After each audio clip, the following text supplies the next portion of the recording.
Hello everyone. Welcome to the Ocean Sound Storytelling Channel.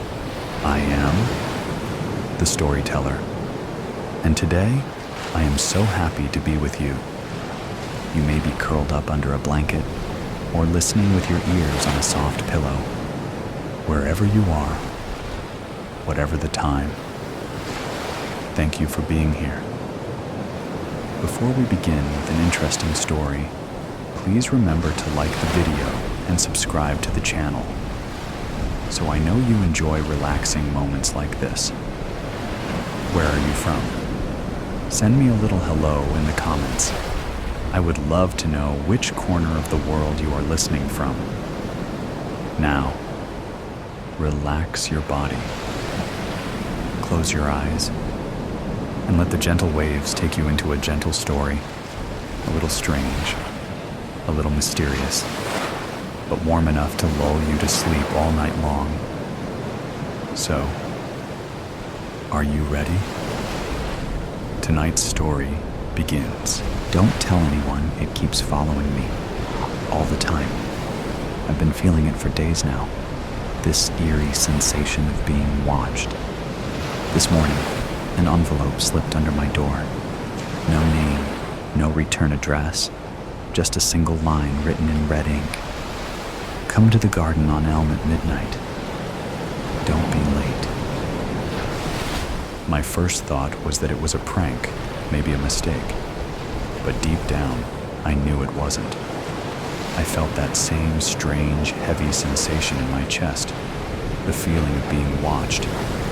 Whoever's been following me wants me to come to this meeting. I should ignore it. It's driving me mad, circling in my head over and over. It doesn't make sense. Why would anyone ask me to meet them in a garden I've never visited? I don't leave this room. I can't leave this room. The thought of stepping outside makes my chest tighten like the poisonous air. The walls aren't walls anymore. They're closing in, pressing closer each day, shrinking until no room is left. I can feel a slow constriction, like the tightening grip of a snake coiling around my chest. It was there again. I felt its rancid and sour breath hovering just behind my neck, the cold seeping into my bones, the buzzing crawling under my skin, burrowing deep, an itch I can't reach, is maddening. I dug my nails into my arms again and tore at the skin until the blood flowed warm and sticky. It hurt, but I didn't stop. The red smeared against the white of the sheets like some twisted artwork. I laughed. I laughed because the pain reminded me I was still here, that I wasn't gone yet, not entirely. But the blood, the warmth, it didn't last. It never does. The cold always comes back, dragging me under. I've spent the whole day staring at the envelope, trying to make sense of everything. What does he mean, don't be late? I opened the envelope earlier, but it only made things worse. Inside was a single photograph, a picture of me, taken through the window of my room. The timestamp showed it was taken 2 nights ago, right around when I started feeling like I was being watched. But my room doesn't have a window. It is still me in that photograph. But how? October 12th. I didn't go. I don't know why. I sat here, staring at the clock, watching the minutes crawl by until midnight came and went. I couldn't move. My legs felt heavy like they were stuck to the floor. The envelope is still here where I left it, taunting me. I can't shake the feeling that I wrote it. It's ridiculous. Why would I send something to myself? I checked my desk drawer where I kept my pens and paper, but they were all where I left them. Still, that handwriting is mine. I know it is. I can't deal with that right now. I didn't sleep last night. Or maybe I did. I can't tell anymore. The line between waking and dreaming has blurred into a haze like thick and endless fog rolling in from the sea. I lie there, staring at the ceiling, counting the cracks. They're growing, splintering outwards like delicate spider webs. I wonder if they'll reach me, if they'll come down in shards of plaster and dust, burying me alive. I wouldn't mind. When I close my eyes, I see it clearer now. The dark mass, the shape it takes. God, it's horrific. It's all wrong. Its body is twisted, its limbs are too long, joints are bent at impossible angles, and the skin is slick and black like oil, dripping. And its face, or what should be a face, it shifts, twisting like clay, eyes forming then disappearing, mouths opening and closing, filled with rows of jagged teeth. It stood at the foot of my bed last night. I felt it staring, even though there were no eyes. The weight of its gaze crushed me into the mattress. I couldn't move, couldn't breathe. My heart pounded so loud I was sure it would burst out of my chest. I could feel it feeding off that fear, growing stronger, reveling in my helplessness. October 13th. I didn't take the pills today. They're trying to poison me. I see it in their eyes when they hand them to me. Their fake smiles stretched too thin. The red-haired one, she's the worst. She is always cheerful. She thinks I'm too far gone to notice. But I do. I notice everything. She came by earlier. I didn't like the way she looked at me, like I'm an animal. I smiled back at her and watched her flinch. She thinks I'm docile, but she doesn't know. She doesn't know what's been following me, what's been whispering in my ear. The envelope's still here, on the nightstand, staring at me. Why can't I stop thinking about it? Why can't I just let it go? The garden on Elm. It's not real. I know that. I know I never wrote it. But sometimes, in the quiet moments, I wonder. What if it's me? What if I've been sending these things to myself all along? Number. That's impossible. I wouldn't do that. I scratched at the walls today, tried to tear them down and tried to escape. I could feel it closing in, but the walls wouldn't give. My fingers bled, my nails broken, but the walls held firm, cold, and unforgiving. I could hear it whispering through the cracks. I can't understand the words, but know they're meant for me. October 14th. The feeling was more vital and intense today. It's getting closer and more aggressive. Every step I took, every corner I turned, was right there. The light stretches it out, twisting it longer and pulling it closer until I feel drowning. I've feared so many things, but nothing like this. It started when I was a kid. My stepfather had this way of punishing me when I did something wrong. He'd shove me into the closet in the basement and lock the door. I can still hear the click of the lock, that final sound before the darkness swallowed me whole.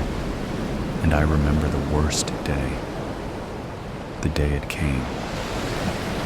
It was one of the longest times he'd left me there overnight. I don't remember what I did to deserve it. The punishment lasted longer than usual. I screamed at first, banging on the door, but no one came. They never did. The darkness wrapped itself around me, smothering my cries. It was like a blanket of silence, pressing in closer and closer until the only sound I could hear was my own heartbeat, frantic in my chest. The hunger came first, gnawing at my insides like a rat chewing through bone. Then, the thirst.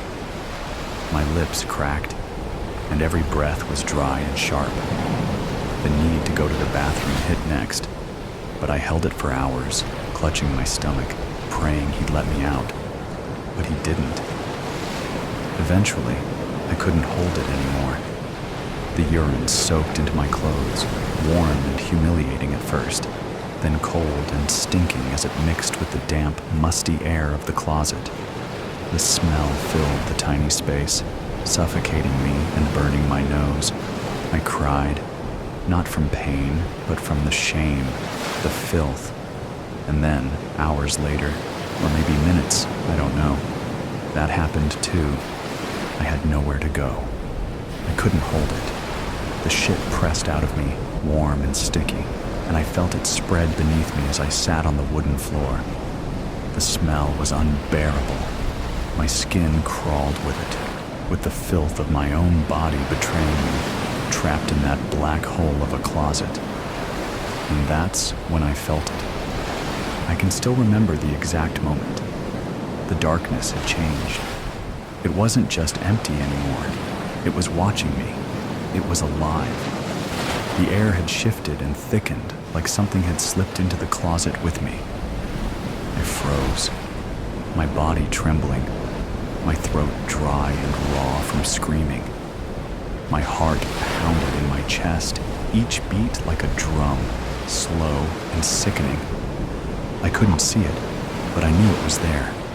I could feel it hovering just out of reach. A presence. It wasn't like the darkness that had always terrified me. It was something far worse. Something that was feeding on my fear, on the filth, on the weakness I had become. That's when I first sensed it. Whatever it was, it had slipped into my world and has never left me. October 15th. The nurses, they're scared of me now. I see it in their eyes, how they flinch when I move too quickly, and how they talk in hushed whispers just outside my door. They think I don't notice, but I do. The way they look at me, like I'm a rabid dog, something to be caged and kept away. Good. The reddish nurse came again today. Her smile is unnatural, stretched so tight it looks like it might split her face open. She handed me the pills, blue ones this time.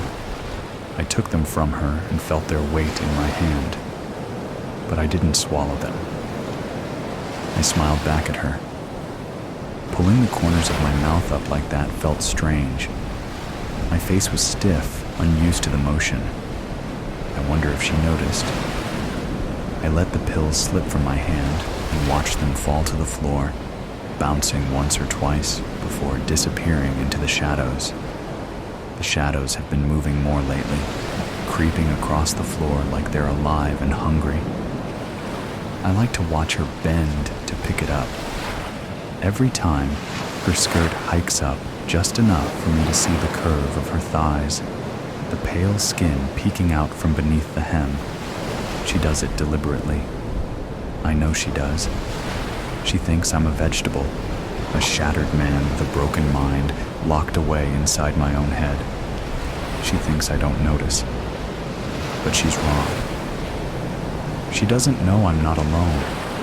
I've never been alone. So, she was honestly surprised when I knocked her to the floor. It wasn't hard. She's small, fragile. Her eyes widened, lips parting in shock as I grabbed her and shoved her down. Her breath hitched, a sharp air intake, and I could feel the excitement, the pulse of something dark and wild rushing through me. It wasn't me. I wasn't in control. It wasn't my fault.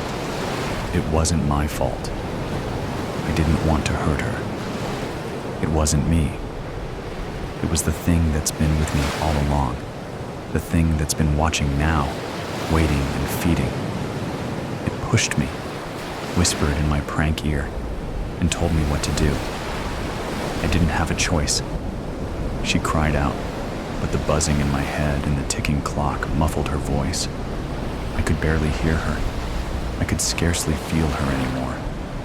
Everything was slipping away, fading into the hum, into the dark. It's inside me now. I can feel it crawling under my skin, controlling my wants and thoughts. It's too late. I can't stop it anymore. I'm laughing again. I can't help it. The sound bubbles up from deep inside me, harsh and cracked. It echoes off the walls, filling the room. The nurse looks up at me with wide, terrified eyes, her breath coming in ragged gasps. She doesn't understand. She will. They all will. October 16th. I woke up choking on my own breath.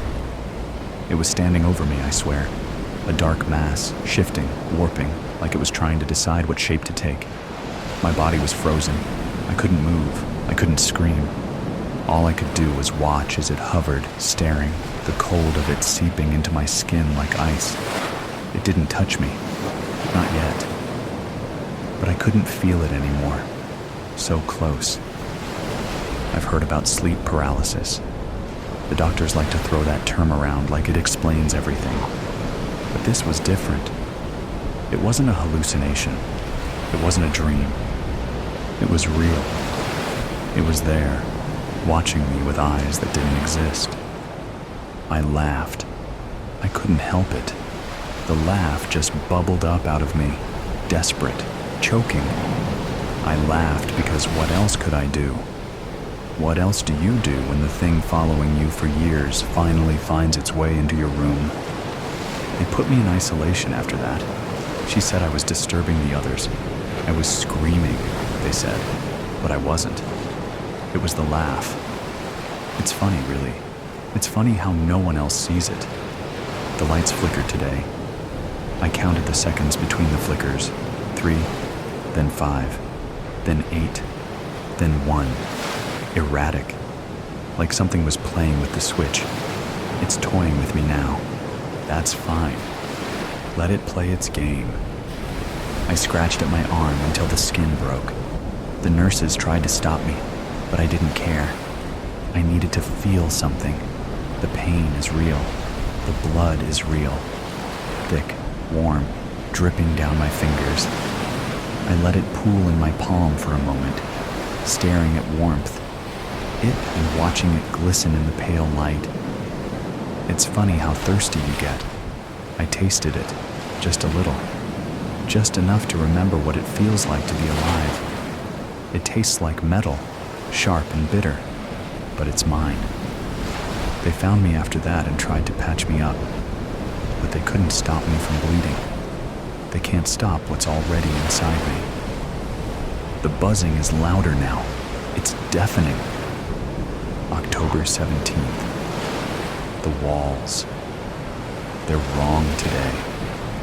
I don't know how to explain it, but they feel different. The texture is off, as if the paint is peeling away to reveal something underneath. I scraped at the surface until my fingers bled again, nails tearing against the plaster. I had to know. I had to see what was underneath. It was hollow. Behind the walls was nothing, just darkness, an endless void stretching out forever. I could feel the pull of it, dragging me in and whispering promises of relief and escape. But it's a lie. I know what's really waiting in that darkness. It's there, waiting for me to slip. I won't. Not yet. October 19th. Everything is sharper today. The edges are too bright, too hard. The air smells of chemicals, bleach, ammonia, and something sweet and sickly. I gagged when I woke up, the stench clinging to my skin and the sheets. The buzzing in the light is louder than ever, a constant hum that vibrates through my teeth, rattling my bones. I saw it again this morning, not just a flicker. No, this time, it was there, fully formed, standing in the corner, watching, waiting. Its face, oh God, its face, was mine. Twisted and distorted, like looking into a broken mirror. The features all wrong, stretched, eyes too big, mouth too wide, filled with jagged teeth. I screamed. I screamed until my throat was raw, and my voice gave out. But no one came. No one heard me. They never do. Do you hear that? No, you don't. You're sitting there, comfortable, safe, reading this like it's just the ramblings of a madman. But you're wrong. It's not me that's crazy. It's you. You don't see it yet, but you will. You'll feel it soon enough. It's always there, waiting, watching, lurking in the corners, just beyond the light. I'm sorry for you. I really am. You'll understand soon enough. You'll realize it's been watching you too. It'll slip into your room and mind, just like it did with me. And when it does, when you finally see your shadow, don't be stupid. Don't be like me. They won't believe you, and it'll only make it stronger. Be clever. Be silent. AKA-O. You're awake. Bit sooner than expected. But, oh well. Must have got the strength wrong. I'm not exactly experienced with using chloroform. Only tried it twice so far. And once was on myself. Yeah, I know that sounds crazy. But how else was I supposed to see if it worked? Amazed it did, to be honest. Thought it was just a movie thing. But it gave me the best sleep I've had in years. Kenji, too. Doesn't look like it did much for you. You were only out for about 3 hours. Your eyes look like shit. Crusty and bloodshot. Lucky for you, she won't care. It'll probably excite her more. Maybe it's because you're so fit. I mean, this body of yours is impressive. Is this what you call a six-pack?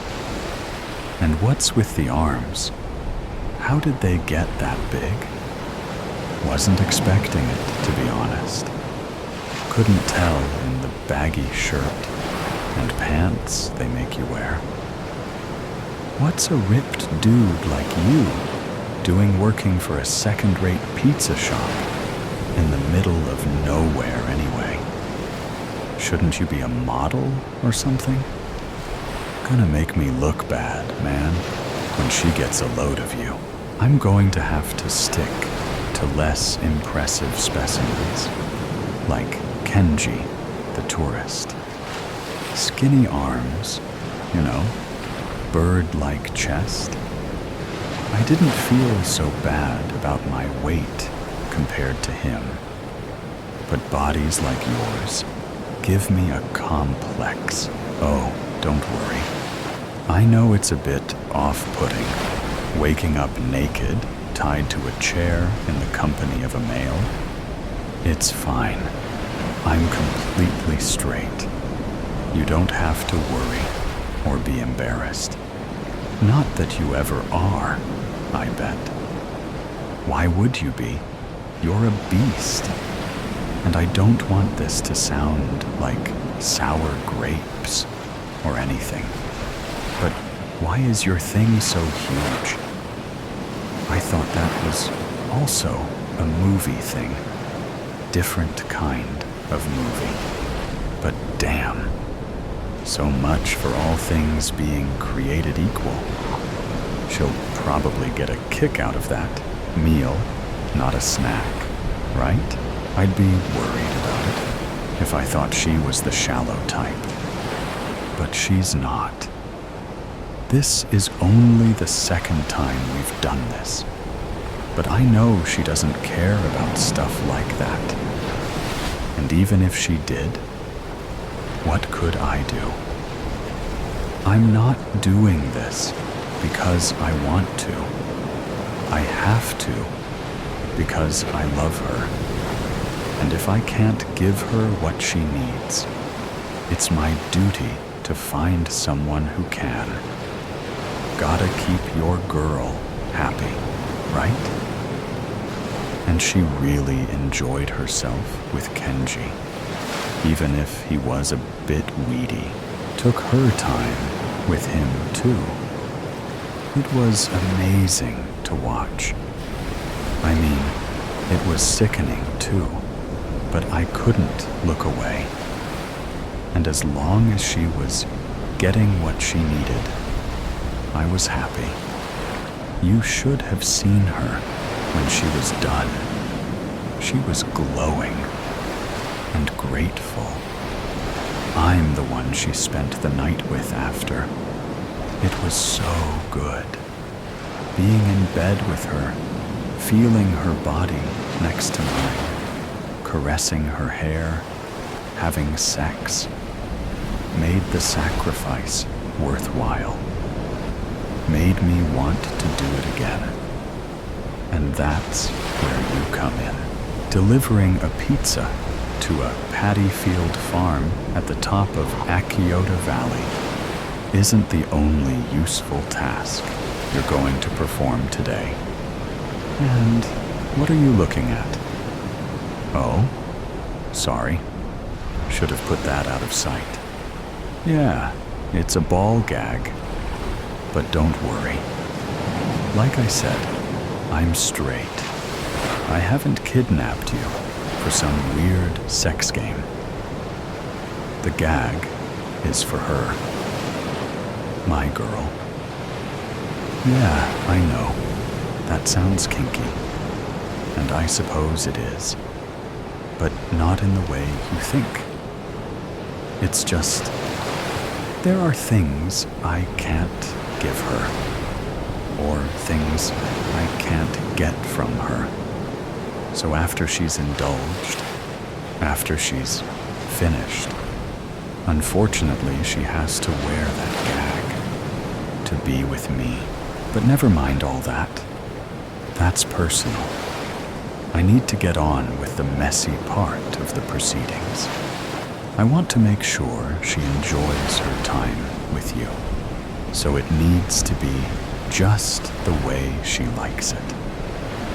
So you're going to have to forgive me for what comes next. Shit. Look at the time. She'll be up soon. And she's going to be starving. She's a different person when she's hungry. You'll see when you meet her. Not going to lie, it's not a pretty sight. Takes some getting used to. But once she's eaten, well, it's a different story. She's an absolute angel then. Divine. Hey, why are you starting to struggle? Oh, I get it. You're getting the picture. Yeah. Kenji figured it out too. He completely lost it, though. You're much more composed. Testing the ropes, shifting around. Chair is bolted to the floor, in case you can't tell. You can't get out. Now stop. No point trying to shout. Sounds ridiculous through the gag, and nobody's going to hear you. This is my grandmother's house, and it really is in the middle of nowhere. You must have noticed that on your way here, wondering how the fuck you were going to get away with delivering a cold pizza. Town is pretty deserted, right? Total dump. Never thought I'd end up stuck on a farm in the backwoods of Hiroshima. But that's my mother for you. Excels at ruining my life. Though, having said that, if she hadn't made me come here to look after Oba-chan, I never would have found my true love. No, there's no point staring at the ceiling either. Dear old Oba-chan isn't going to stick her head through and ask if you'd like a cup of sake. No. For one thing, the stroke robbed her of the ability to get around on her own. And for another, she'd be more likely to snap at you for making noise. Then roll out a list of damn chores. Tidy the kitchen, cut some wood, build a fire, feed the chickens, muck out the pigs, clean the bathroom. Or she'd tell you she needed the bedpan again. Or worse, a cleanup of the passage between her legs. So disgusting. Can't believe I put up with that for 2 months. honestly lucky you don't have to listen to it, man. Or smell it. We're both lucky she's not here anymore. So don't waste your time making a fuss. Until Akka gets here, we're alone. Now, I gotta head outside for a bit. Don't hurt yourself trying to escape. Those knots are good. Trust me. I was a scout for years. Not to mention a band geek and shogi player. My mother stuck me in as many after-school clubs as she could, so she didn't have to spend any time with me. You know how it is, right? Have a kid to get away, then the kid gets in the way. Anyway, back in a minute. Sorry about that. Didn't realize how heavy this would be. Filled it up too much, I think.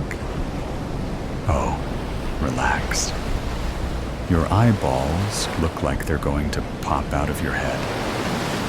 I know how it looks, but this is not for you. Trust me, you're not going to be left to decompose in a rusty metal barrel in a rice field.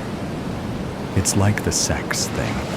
You've got me all wrong. I'm not a murderous pervert. I'm 17, for fuck's sake. I listen to baby metal and play Fortnite.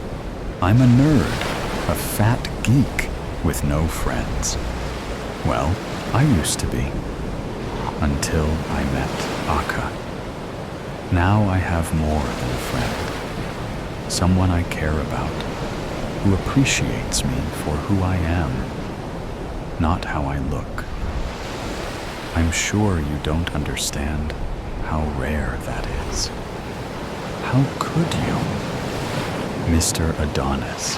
Okay. Look, I apologize in advance for how this is going to smell, and oh yeah, there we go. Whoa, that's worse than I expected. Maybe I should have left the lid off. Fuck. Thought I was going to throw up for a second there. Okay, gloves on for this. You okay? Look a little green. Probably for the best you have that gag on. Or maybe that's making it worse. I don't know. I'll be quick anyway. It's just a big vat of pig shit, chicken shit, and basic sludge from the rice fields. Filth, right? I'm sorry, but when we talk about kinks, I guess this is the biggie. For Akka, I mean. Not me. Hell no, I'm not into this shit. Pardon the pun. Really does it for her though. She loves it. She needs it. And like I said, I can't give it to her. Not like this. Not with added sweat and bodily excretions. And yeah, sorry about that also. But you're going to be excreting a lot. Don't worry. I've seen it all before. It's fine. AKA we'll clean it up. And honestly, once she's on top of you, you're not going to care what comes out. This is really disgusting. I apologize. I'm just going to keep dumping it on, not going to rub it in anywhere. Didn't have to do this with Oba-chan or Kenji. Oba-chan supplied her own filth. The filth I left her lying in for days. Just couldn't bring myself to clean her anymore. And I was busy getting to know Akka, so, you know. And Kenji got filthy in the fields. Spotted him out there taking photos of our resident ibis, hadn't really started looking for anyone at that stage. But when I saw him there, all on his own, I just decided to give it a go. Soaked a rag in chloroform and went out to be friendly. Not sure what tipped him off, something was up, but he saw it coming before it hit his face, and he made a run for it. Didn't get far. Fields are too marshy to run in. Went down hard and got covered in muck. So that was enough. No additional basting needed. Ha. Sorry. I know it's not funny. I know this smells and feels awful. But I think I'm done. Now I just need to run a trail of it from you to the bathroom. It's almost 9. She'll be waking up in there now, making her way out of the tub. I feel like I should explain. I didn't with Kenji, and he almost ripped his arms to get free when Akka came out. I had to hold him still until she got going. Would rather not have to do that with you. So maybe if I prepare you, that will help. Was fine with Obachan. Apart from her lack of mobility, she knew all about Akka. It wasn't a surprise to her at all. Of course she knew her. She's the one who kept her locked in the bathroom all these years. She deserved what she got. My mother deserves it too. She knew. She helped. And then lying to me about what I saw that first time I met her. Telling me it was my imagination, and I didn't really see an emaciated, corpse-like girl thrashing around on the wet room floor, licking up grime. I was only 7, but I could have helped. I could have done something, maybe gotten her out. But my mother didn't bring me back after that. Didn't want to ever come back at all. But then Obachan had her stroke, and she had no choice. Well, she did. She had me. Fuck my mother, man, you know. Dropping me off to look after the old bitch, ruining my summer. She said I had to do it because she couldn't get out of her work trip to France. Potential new client, big project, huge for the company, the usual bullshit. I thought it was because she didn't want to have to take care of the old bat, because she hated her or was afraid of her. I never knew which. Now I know it had more to do with Akka. She didn't want to deal with her either, which makes her more of a selfish bitch than I ever thought. I don't even know if she's coming back. Haven't heard from her since she left. Barely hung around more than an hour. Just long enough to make sure I knew where everything was. And to remind me how to clean the fucking bathroom. I really didn't get it. What the big deal was with that. Constantly hosing it down and scrubbing the walls. But I remembered it was the same when I was a kid. Remembered that summer when I was home alone and I went to play in the fields, got covered in mud, and traipsed it back, made a complete mess, left the bathroom covered in dirt, left it in a state that lured her out. I didn't see her getting out on that occasion, just heard a noise in the bathroom later when I went to the toilet, opened the connecting door to check it out, and there she was, flailing around on the floor, licking up the dirt I'd left behind. I can't tell you if I was scared or not, because I don't remember. I don't think I was. And she didn't hurt me. She just kept licking. And I kept watching, rooted to the spot in the open door, until Oba-chan and my mother came home. My mother dragged me away. Oba-chan grabbed a mop and charged into the wet room. I don't know what happened that night. I let my mother convince me I had a fever and was hallucinating. Let her convince me I never saw Akka. But I did. And I hate that I let myself be tricked. If somebody had taken care of her, maybe she wouldn't have ended up so full of hate, in such bad condition. How could you blame her, trapped beneath a bathtub for decades, or longer? Who knows how long she's been there? Ever since Oba-chan inherited this place, anyway, in the 60s, long after the war. And yes, the land was still radioactive, but the bomb didn't make Akka.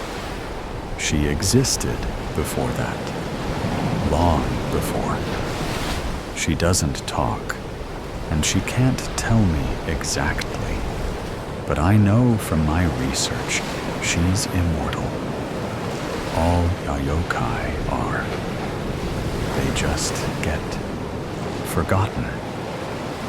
Shut away, alone, lost in limbo, until something explosive rips the veil between worlds and sets them free, free to be kept prisoner somewhere else. But I'm changing that. Ever since I found out she was real, when I stopped cleaning the stupid bathroom for hours every day, like that bitch demanded. Scrub the bathtub, hose the walls, mop the floor. That's how they kept her imprisoned. And a couple of days after I stopped doing it, she got out. It was like all those years ago. Went for a piss one night. Heard something moving in there. This time, it didn't surprise me at all. It just made me sad. AKA loves filth. It's what she thrives on. Cleanliness is kryptonite to her. Hygienic conditions, sanitized surfaces. She can't breathe in an environment like that. It isn't fair. You know what else isn't fair? Her full name. Akaname, they call her. Filth liquor. Can you believe it? The indignity. Naming her that just because of her nature? It's like people calling me hideous when my name's Hideo. I don't know why Oba-chan decided to keep her a prisoner. If she'd just taken time to get to know how she works. So what if she bubbles up like sludge from the plug hole? So what if she needs to digest dirt to take form? So what if her saliva is acidic? Let her lick all the dirt she wants, then hose the residue down. It makes her better. Her body. The more filth she consumes, the better it gets. Fully formed, beautiful. I've seen it now, twice. After she licked Obachan clean, and Kenji licked away their dirt, their skin, their organs, licked everything up, then swallowed their gore-covered bones. It's amazing what she can do. Doesn't leave a trace. For someone who loves filth, she knows how to leave things spotless. And as long as you stay away from her mouth, you can do anything you want with her, all night, until the straw comes up and she melts and goes back down the pipe. Can you hear her in there? Sounds like something wet and sloppy thrashing around. But it's like I said, she's a bit of a mess at the start. A pile of mush, you could say. But just wait. Wait till she licks all this shit off the floor. You'll see her body grow, and by the time she gets to you, she'll look half human. Those eyes, that hair, those breasts, that long, sinuous, acid-dripping tongue. It'll hurt at first, I won't lie. And seeing your foot dissolve in her mouth will drive you crazy. But the pain won't last. I saw it with Obachan and Kenji. By the time she'd devoured one leg and looked like a fully formed girl, they didn't even feel it anymore. Her beauty takes away the pain, and she is beautiful for a time after she's eaten. The most beautiful girl in the world. But you'll have to take my word for that. You'll never see it. She'll make you feel like the most important person in existence, but you're not. I'm the one who feeds her. I'm the one who loves her. I'm the one who holds her through the night, after she's feasted on filth like you and Obachan and Kenji and my mother. If she ever comes back, she'll get hers for leaving my Akka to suffer. Akka's my girl, and she's never going to be alone again. Now, I think she can come out. Are you ready to meet her? Here we go, then.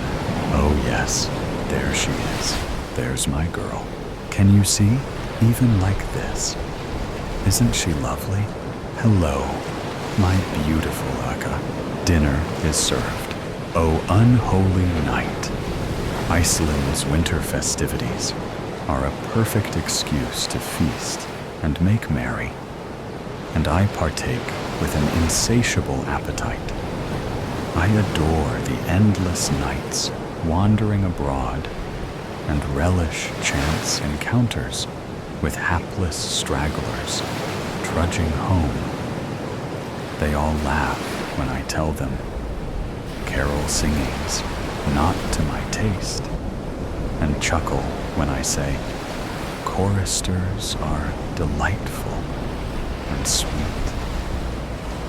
But how their mirth dissolves as I envelop them in my cloak and whisper, "What a toothsome treat you are. You're good enough to eat." I despise summer, like all cold-blooded creatures, preferring a catatonic sleep to roasting in the sun. Every autumn, I anticipate the evening when Ingvar disturbs my estivation, and I return to a nocturnal lifestyle. He disinterrs my casket from the family plot every year during the first week of December. It's a tradition my loyal retainer has followed for years, just like his father and his father's father, ad infinitum. It's impossible to find reliable help these days.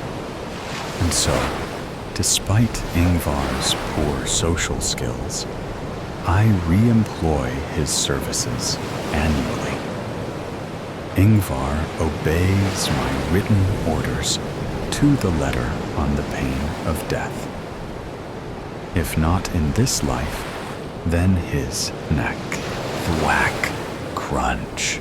My mind basks in a dream state when Ingvar invades my solitude, hacking through the icebound earth above.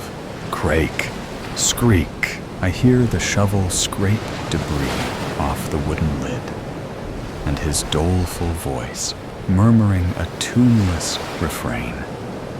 The unsettling melody stirs my clouded mind like a moorland breeze whistling through gnarled branches. Its clashing dissonances offend my refined musical sensibilities and cause my heart to quiver and contract.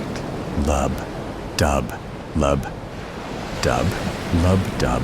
My constricted arteries dilate as Ingvar wrenches at the coffin nails with his claw hammer. His frenzied efforts cause minor explosions in the darkness, dusting the threadbare silk lining with clouds of grit. As Ingvar prizes open the ancient pine lid, my sensitive eyeballs roll upwards, avoiding the moon's inquisitive gaze. My rib cage twitches in a violent spasm as wheezing lung sacs inhale clean air.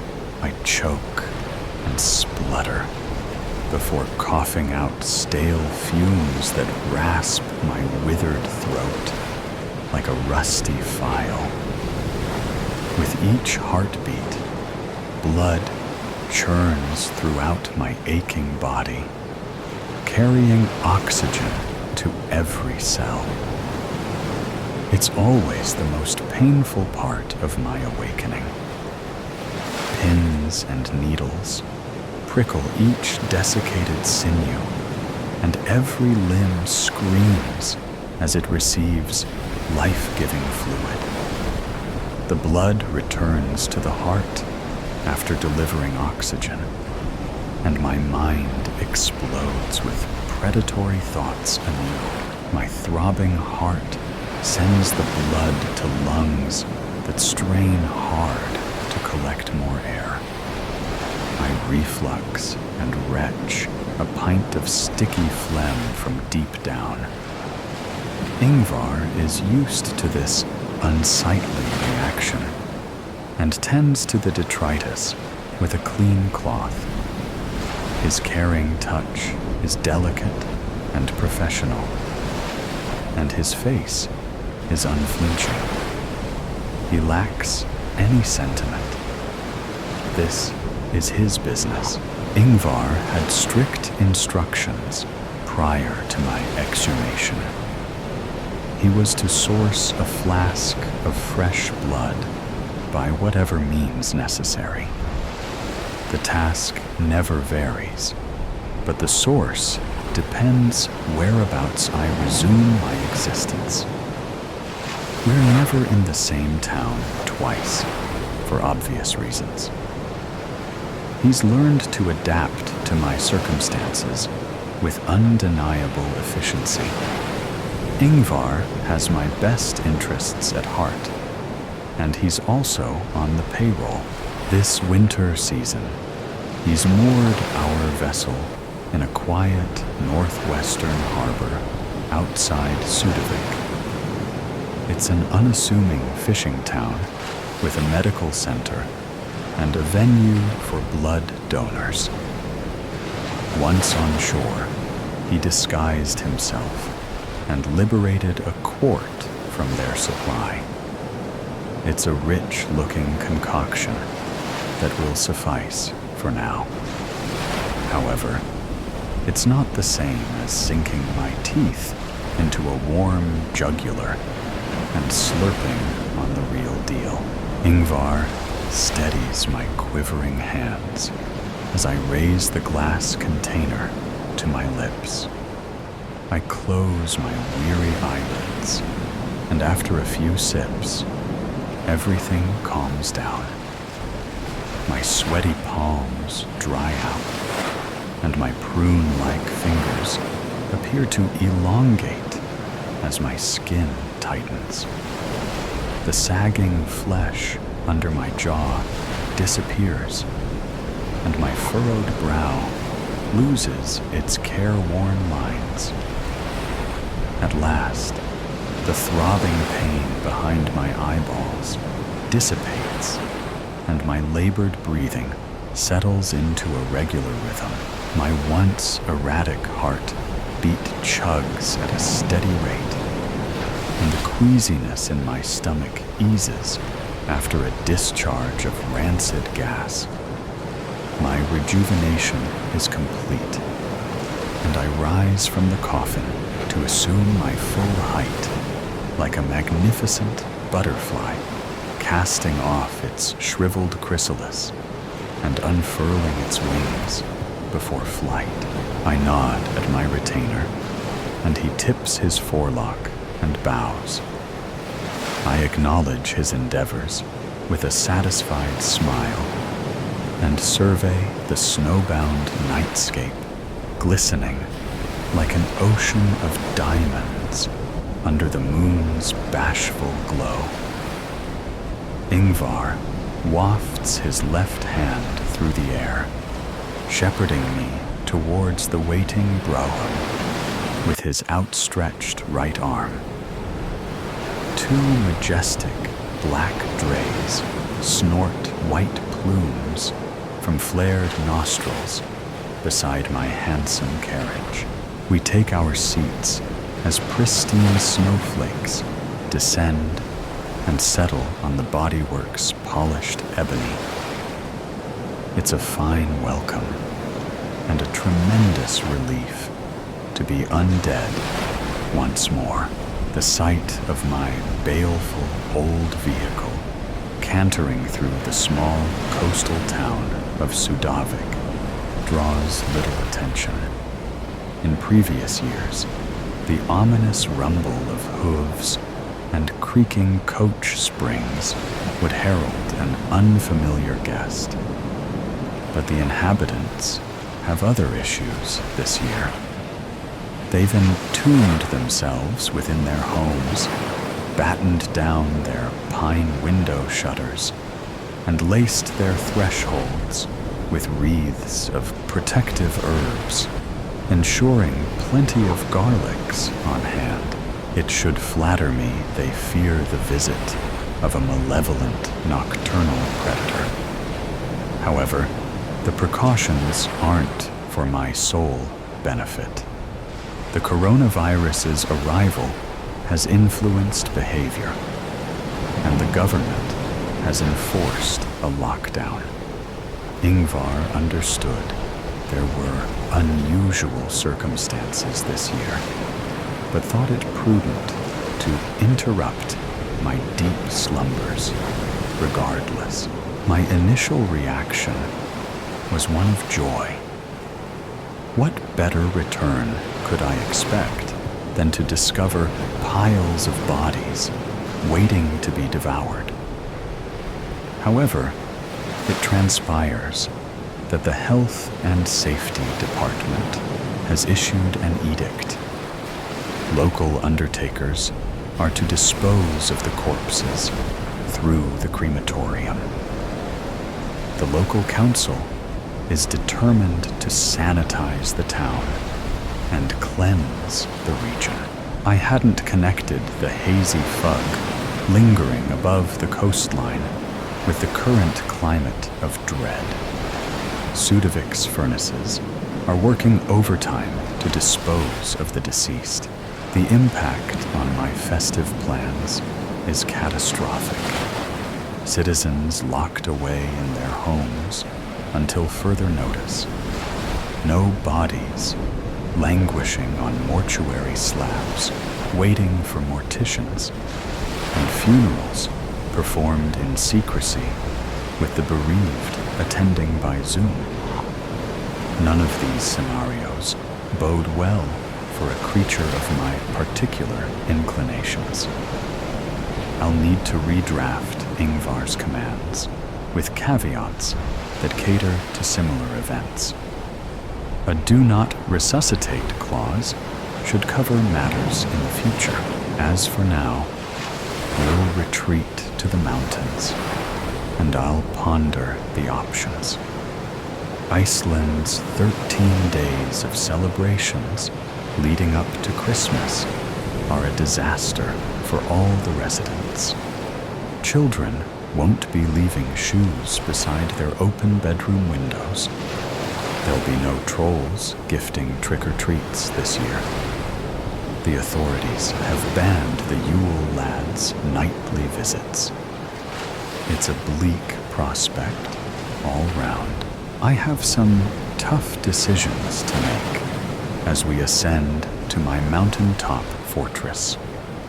Most years, I'd prowl along local shores, searching for lonesome visitors and lost souls. My spirit descends into a quagmire as I contemplate the prospect of scouring isolated fjords for bilious vagrants and ill-kempt vagabonds. It seems unlikely that I'll quench my thirst this winter. The locals have barricaded themselves in their homes, and according to Ingvar, they're low on stock at the blood bank. As the days trickle past, the wind howls like a wounded banshee, and the ground hardens to rock. The snows gather in drifts, blocking our descent and jeopardizing my strategic movements.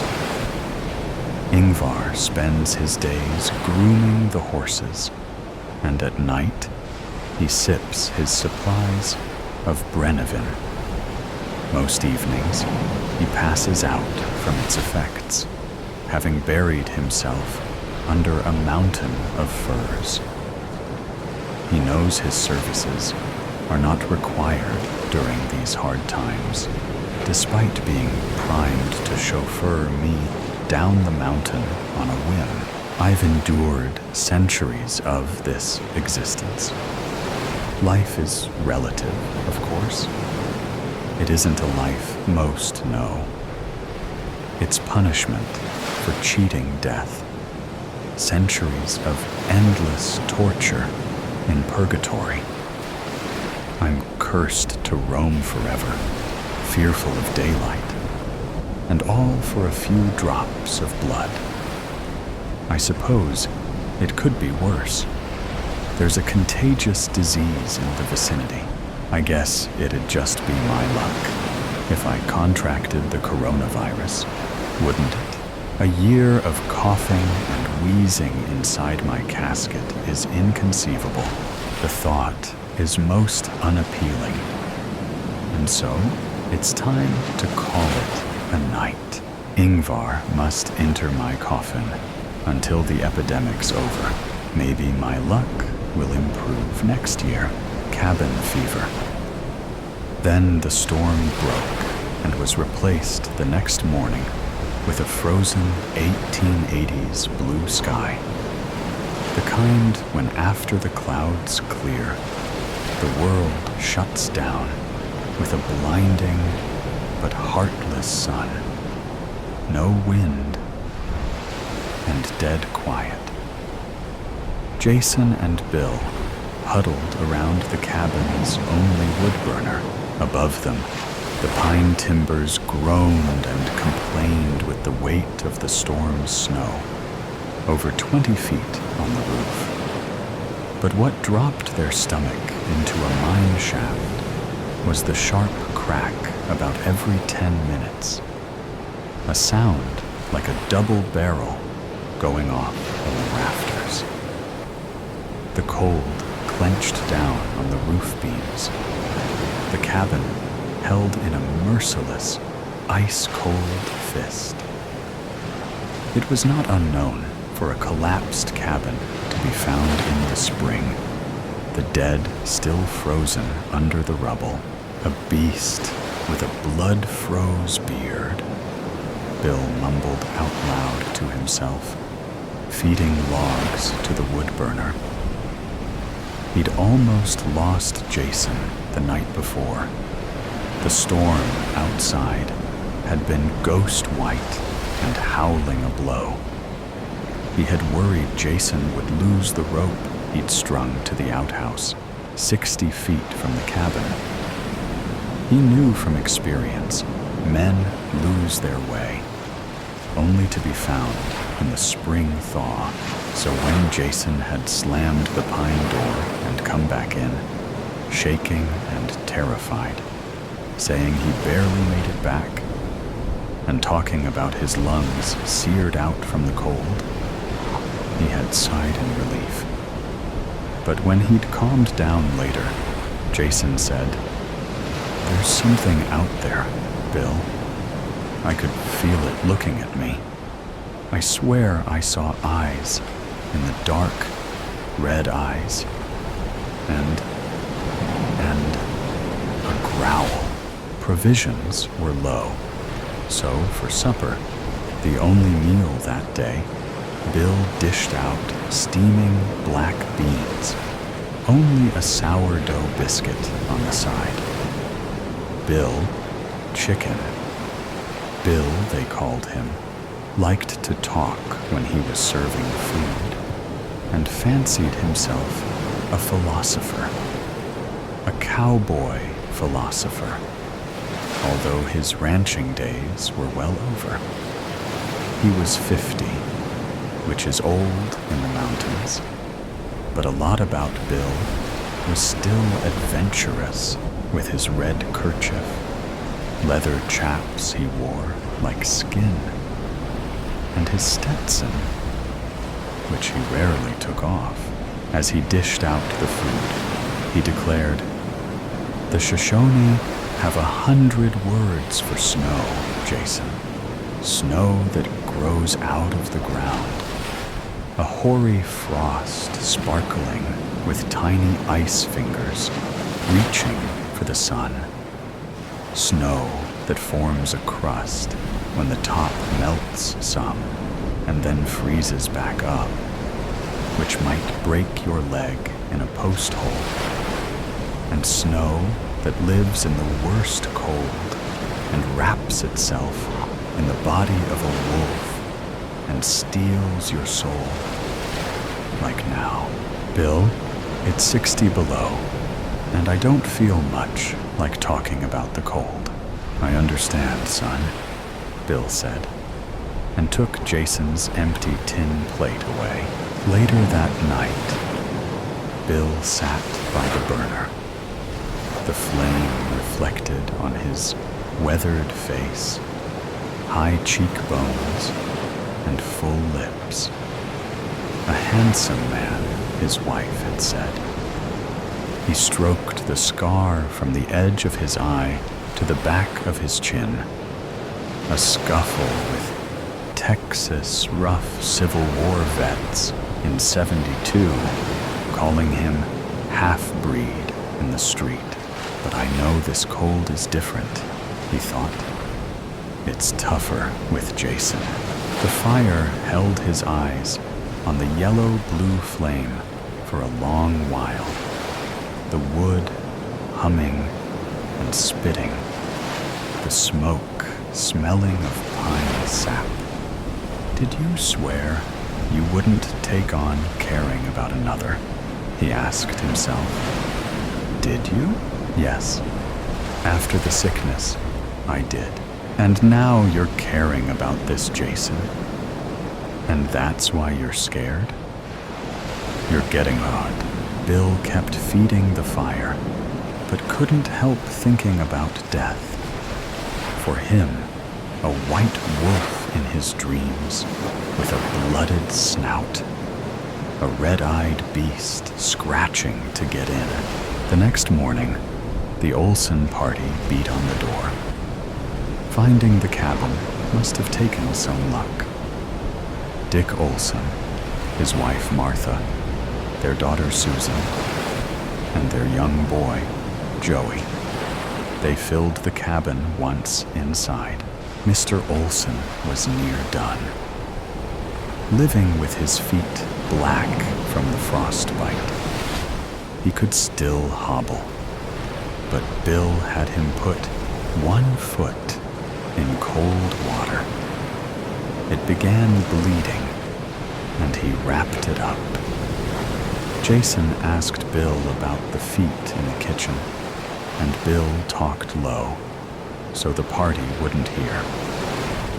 You can tell from his sagging eyes the West has whipped him, Jason. If you notice, his eyeballs are skittering like a mare beat too much. Once broke like that, too broke, a horse won't come back to anything worth working. Mr. Olsen has the no blinks, and I've seen it in the mines. You best stay clear when you run up on a man like that. Next thing you know, you'll be staring too far away yourself. Their daughter, Susan, did not have the no blinks, Jason thought. Just with a sneak peek, he could see she was the most beautiful creature he'd ever put eyes on.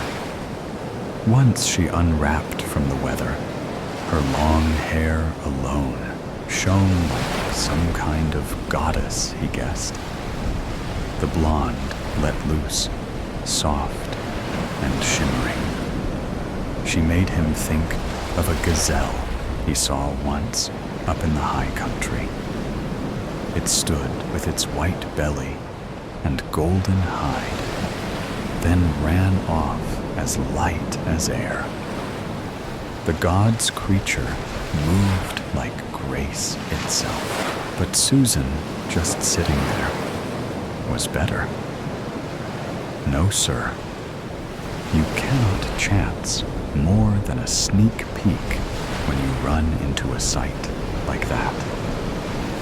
He kept his eyes on the burner and was glad when the Olsen party carved out a private area off to the side, blankets making a wall of sorts. Bill made some supper for all 6, including himself.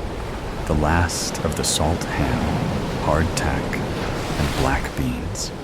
Everyone silent around the pine table. Bill didn't talk much around strangers at first. Some said likely due to him being a half-Bannock Indian. But once the diners settled in, the boy Joey couldn't get enough and threw questions at Bill like a scattergun.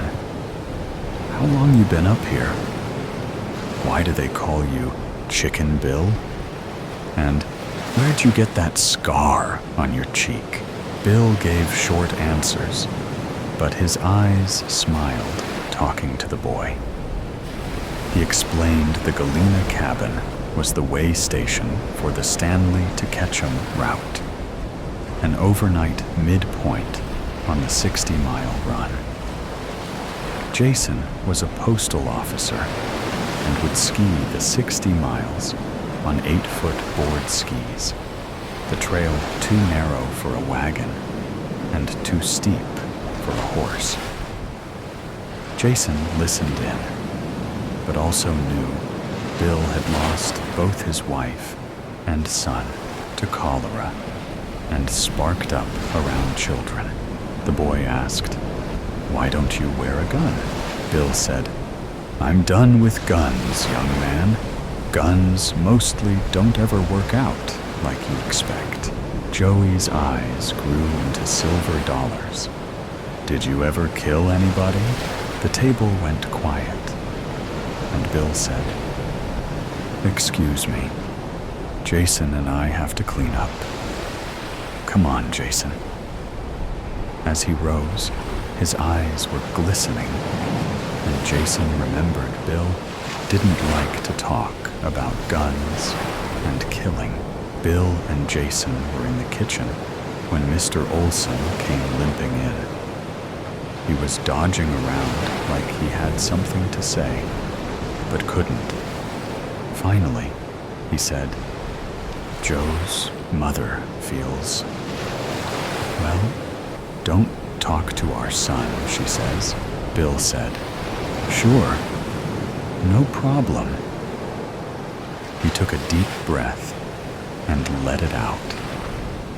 "You'll always be an outsider, looked at as an outcast by your own people, a savage Indian by the other."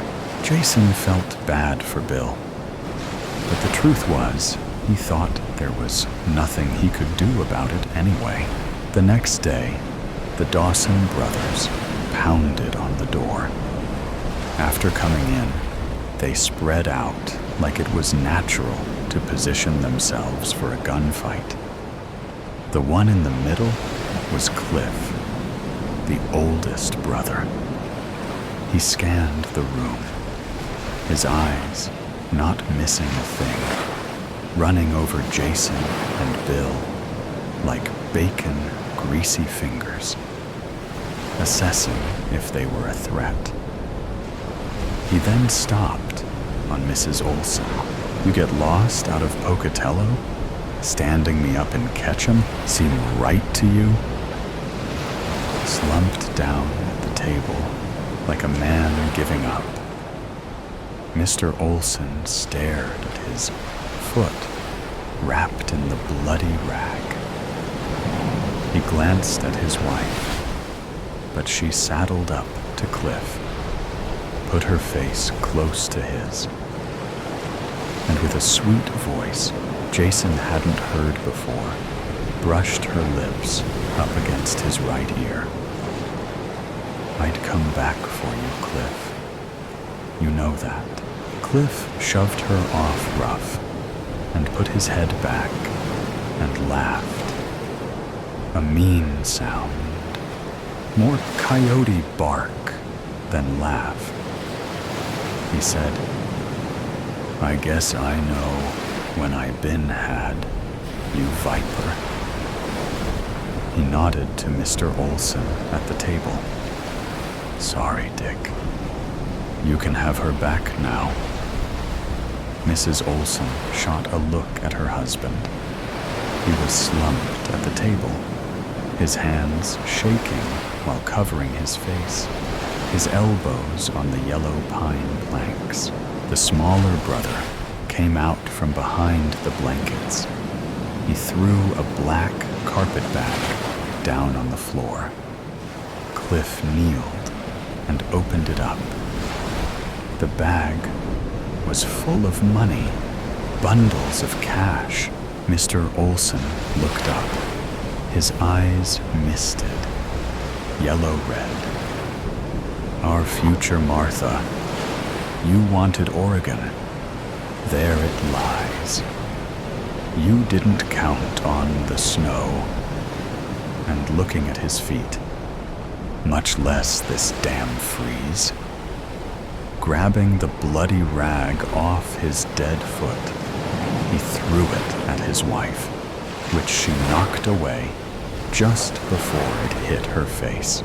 Mrs. Olson hesitated, then lunged toward her husband, her eyes harsh, her face tight. With a harsh whisper, she spit each word like venom. "Yes, the storm and the damn freeze, you fool. You're an old fool, the worst kind. You know that? You only see what you want." Mr. Olson glared back at her, but she stared him down. Cliff packed up the bag and threw it to the third brother near the window, then turned to Mrs. Olson. He pointed his gloved finger at her and narrowed his eyes, laughing through his sneer. "It's true. He don't see you, Martha, but I do." And then he cocked his face at Mr. Olson like he remembered something. "But being Indian agent at Pocatello has its advantages for you and Martha, don't it, Dick?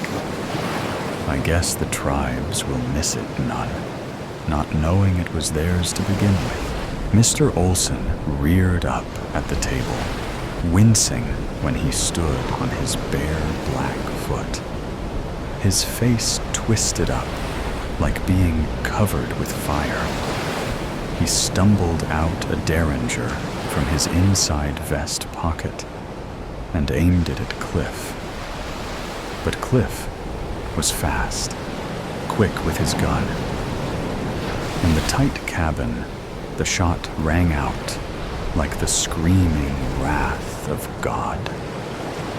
Mr. Olson, thrown near off both feet, his back smacking hard against the pine wall, with his chest a bloody hole, he slid to the floor, and his boy Joey ran to the body, and Susan held her brother.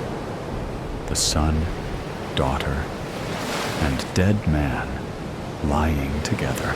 The Dawson men soon grouped everyone to the side of the cabin, while one brother held a gun. They searched for weapons and collected both the derringer and a shotgun found in the kitchen. The smaller brother filled a sack with the remaining food. Mrs. Olson grabbed Cliff's arm, holding him from turning away, and said, "Please forgive me, baby." Cliff threw her off and laughed, shoving her toward the table. Leaning into the table, Mrs. Olson stayed dead still as she stared at the wall. Cliff, behind her, spoke firm, like he wanted the pain to sink in. "You ain't worth much, hardly worth feeding Martha, but I'll be taking you, the boy, and especially Susan up north to the renegades. They'll make use of you in the camps, but your daughter and boy Martha, they'll bring prime dollar." Mrs. Olson's hands gripped white on the table. The other two brothers drew their guns after hearing Cliff. In a short time, Jason and Bill stood at the cabin door, while mounted up in front of them in the bright sun and the dry pine air were the three brothers, but also Mrs. Olson, the boy Joey, and Susan on the last remaining horses, all tied to saddle horns. The Dawson brothers turned and broke trail, the snow pushing up above the horses' bellies, the hooves rising high to punch through the clean white, the pine hanging heavy with fresh snow. They were soon out of sight. Without a word, Bill pushed through the deep snow to the shed. He dragged the door open, hitting it with his shoulder, finally making his way in. After the sound of rummaging, he came out. Strapped on his side was a Colt .45 rig, low on his hip, outlaw style. He said, "I got the weapon, but not the means. We need a horse, Jason." The shed door was still open, and Jason stuck his head in. "You're right. We don't have a horse. I've got an idea, though, for something else. Jason and Bill took 2 pairs of board skis and pushed through the snow 100 yards to the top of Galena Ridge. The near cliff fell off the side of the mountain. If they could ski it, and Jason couldn't guess how, but if they could, they'd cut off the Dawsons 2 miles away, where they came out the bottom of the switchbacks. They had to take the chance. Jason strapped both himself and Bill into the skis where they needed to drop off. Bill stared off the edge, wide-eyed. He grabbed Jason's arm, nervous as all get out. Jason had never seen him panicked like that, gaping over the edge like a little boy. He choked it out. I need to tell you. I could had your postman job, Jason, but it required me to ski. Turned it down, and hell. That's why they started calling me Chicken Bill. Jason laughed to look at him. Tell yourself, Bill. No chicken about it. It ain't nothing, he lied. Let's go. They pushed off. The skis fell through air, and Jason sidestepped to turn as he hit the bank. The snow flowed like a heaven's mist over their heads. Jason's skis swooping back and forth. A fine curve on the fresh snow. The cold flakes stinging his face. They weren't skiing, but flying. Bill just closed his eyes and took a straight shot. Together, they leveled out on the basin. The riders slowly came out of the trees. The horses were struggling to lift their hooves in the deep snow, tired and pushed too hard. The younger brother was the first to notice Bill standing 50 yards ahead. Jason could tell Cliff, then saw Bill also, and was moving in position, turning side saddle so he could draw. As Cliff angled, Bill crouched in the snow. And when the 2 brothers pulled their sidearms, Bill drew in response, his gun light in his hand, like he was flicking his finger. He knocked the 2 younger brothers off their horses like nothing, ducks in a chute. Bill then took aim at Cliff with both hands, holding the revolver for the distance, but stopped. Mrs. Olson's horse crossed the path. The more Bill moved to get an aim, the more Mrs. Olson got in the way. Shoot, damn it. Just shoot. Bill blew air, exasperated. He raised his gun straight up and fired into the sky. This was the break Cliff was looking for. He leaned out, drew on Bill, and took him down with a blast of 3 shots. Cliff could shoot. Bill fell in front of Jason in the cold. As death approached, Bill didn't feel scared, but settled. A peace came over him. But you're leaving Jason, he thought. You need to tell him before you go. Leaning close, Jason said, What, Bill? What is it? He knew Bill was dying. You can do it, Jason. You're a far better man than you think, son. Bill then closed his eyes. A warmth moved over Jason that he couldn't explain. He suddenly realized Bill was the closest thing to a father he'd ever had. And it was right then. Jason knew he was done with can't do anything about it anyway. And it was right then he was done with the holding back, and he had to try. Feeling the heavy weight of the cold steel Colt in his hand, he stood up slowly and held the weapon down by his side. Cliff flanked him, staying side-saddled, with a broad grin on his face in the bright cold, moving to get the sun behind him. "Give it a try, boy," he said, and holstered his weapon. "When you're ready." And he angled his horse as he moved, his hand hovering on the gun handle. Jason lifted his arm, and Cliff's gun exploded in his hand. Jason never saw him draw. He was so fast. The slug hit him in the shoulder and threw Jason's aim. He fell to the ground, and Cliff was soon above him, dismounted and kicking the Colt away. Jason looked down Cliff's gun barrel and felt his chest pounding. He knew the bullet was coming, and his only thought was hoping it didn't hurt.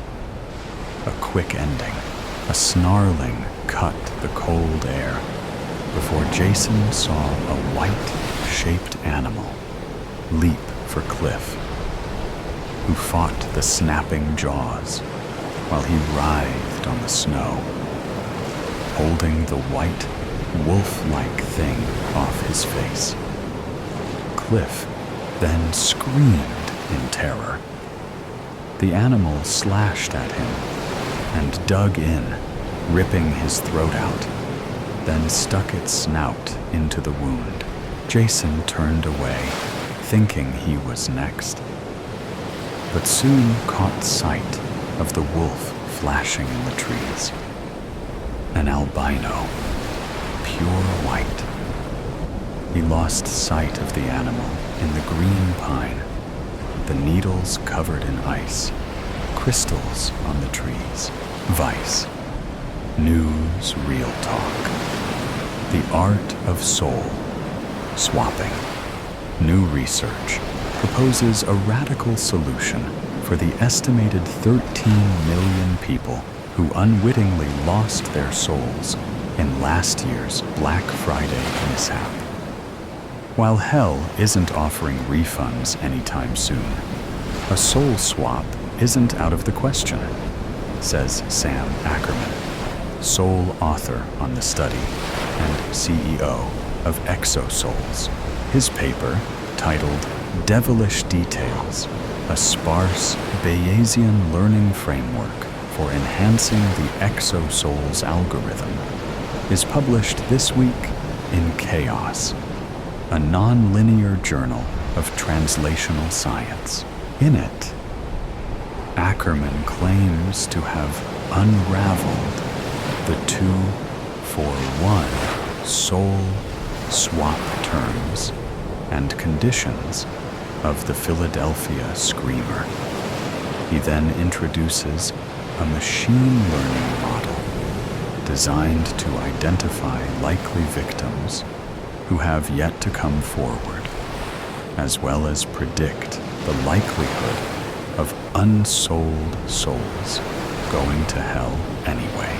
Ackerman goes on to suggest that when combined with his proprietary Exosouls algorithm, this novel framework can accurately pair last year's Black Friday victims with unsold hellbound souls, a finding that could give hope to millions.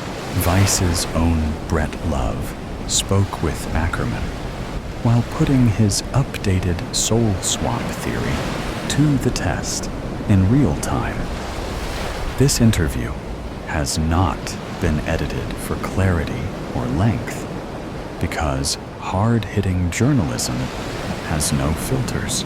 Q&A with Brett Love and Sam Ackerman. Brett Love. So, how about you tell me why I'm stuck in Philadelphia traffic with a conch shell in my front seat? Sam Ackerman. Great. Right to the point. So, that conch shell is there to help you hear the screams of the damned. Cupping your hands to your ears is also an option, but that's more prone to error. I don't know if I like the sound of that. No one does. Now, as for the Philadelphia traffic, we need a bit more context for that one. You remember last year when the real burning man who screams eternal, or simply the Philadelphia Screamer. Most people just call him Phil now. Sure, let's call him Phil. Anyway, after Phil showed up last year, screaming and burning and chained to the William Penn statue atop Philadelphia's City Hall with that Black Friday offer flaming across his torso, people were understandably curious. So, of course, someone flies a drone up there to get a closer look at this giant chained to the Will Penn statue. And forgive me for the recap, but let's not forget how incredible that moment was and still is today. I mean, he's bound there, like Prometheus, except instead of eagles tearing out his liver only for it to regrow, there's a flaming message that burns to life again and again, letter by letter, from neck to navel. It's Hell's version of a flashing neon sign, and it says, "Two souls take the place of one in Black Friday's shadow. Make your wish known, and they shall pay the price." Right. And who can blame people for thinking it's your classic 2-for-1 Black Friday deal? Exactly. Last year's tragic miscalculation really just came down to otherwise honest folk simply hoping to cheat Satan on one day of the year with no consequences whatsoever. They thought they could make their wildest wish come true while sacrificing the souls of two of their worst enemies. When you think about it, the choice of holiday makes perfect sense too. Halloween is too on the nose, and Christmas is off limits. But Thanksgiving is, well, it's a gobbledygook of whitewashed genocide and glorified capitalism. So why wouldn't Satan want to piggyback on that? Just look, and you'll find him in the eyes of crazed consumers everywhere, in that Black Friday aftermath of filth left behind by the world's worst holiday. Wow, you really hate Thanksgiving. What about cranberry sauce? You'll cut out that last part, right? I don't want to turn off potential Exosouls clients, sure. But you still haven't told me why I'm stuck in Philly traffic this Black Friday. Oh, right. So we already covered Phil, and the rest comes down to word origin. Before Black Friday found its way into the common parlance, it was used by Philadelphia traffic cops who were fed up with the crowds after Thanksgiving. This was back in the 1960s, so it all comes down to a simple misunderstanding. And hell probably wasn't trying to be nefarious here. I mean, they sent their screaming giant to Philadelphia, after all. They just thought that's where Black Friday applied. So they thought it was still 1960-something, even though Phil arrived in 2022. You're talking about relativity and time dilation, right? Yes? No, not really. Listen, the theory of special relativity is a wonderful lens for examining the wonders of the universe, but it likely holds no meaning in hell. Perhaps whoever sent Phil is forced to experience a distorted sense of time passing on Earth to further highlight their own eternity in hell. A form of time torture, if you will. But that's just speculation, something that future research could explore. Regardless, my current research strongly suggests that Hell's Black Friday deal only applies to Philadelphia traffic. What do you mean by suggests? I mean, I'm about to test your soul swap theory here, so you're sure, right? Please don't call it swap. I never mention that term once in my paper, and I don't know why. The media keeps throwing it out there. This isn't the movie Freaky Friday. We're not switching souls or bodies or anything like that. Say exchange if you must, but it's in the company name, Exo Souls, with exo meaning external and souls meaning plural. It's a simple 2-for-1 exchange, and at no point do you swap souls with anyone else. Now, do you have the Exo Souls app installed on your phone, Brett? Yeah, but I'm asking if you're sure your soul swap. Is your theory correct? Listen, there are 1,000 different researchers giving 1,000 different reasons for last year's Black Friday mishap. They blame it on wildly irresponsible statistics, poor reading skills, TikTok trends, rising obesity rates, or excess levels of tryptophan. But not one has demonstrated as high a degree of correlation as I have. I'm sure you've already read the paper, but let me offer a quick recap for those who haven't. We know for a fact that people who have toned their souls see themselves with their eyes sewn shut every time they look in a mirror, while most hellbound people don't advertise that about themselves. We also know that there was a spike in self-reported eyes sewn shut sightings last year, likely due to outrage over misinterpreting Hell's Black Friday offer.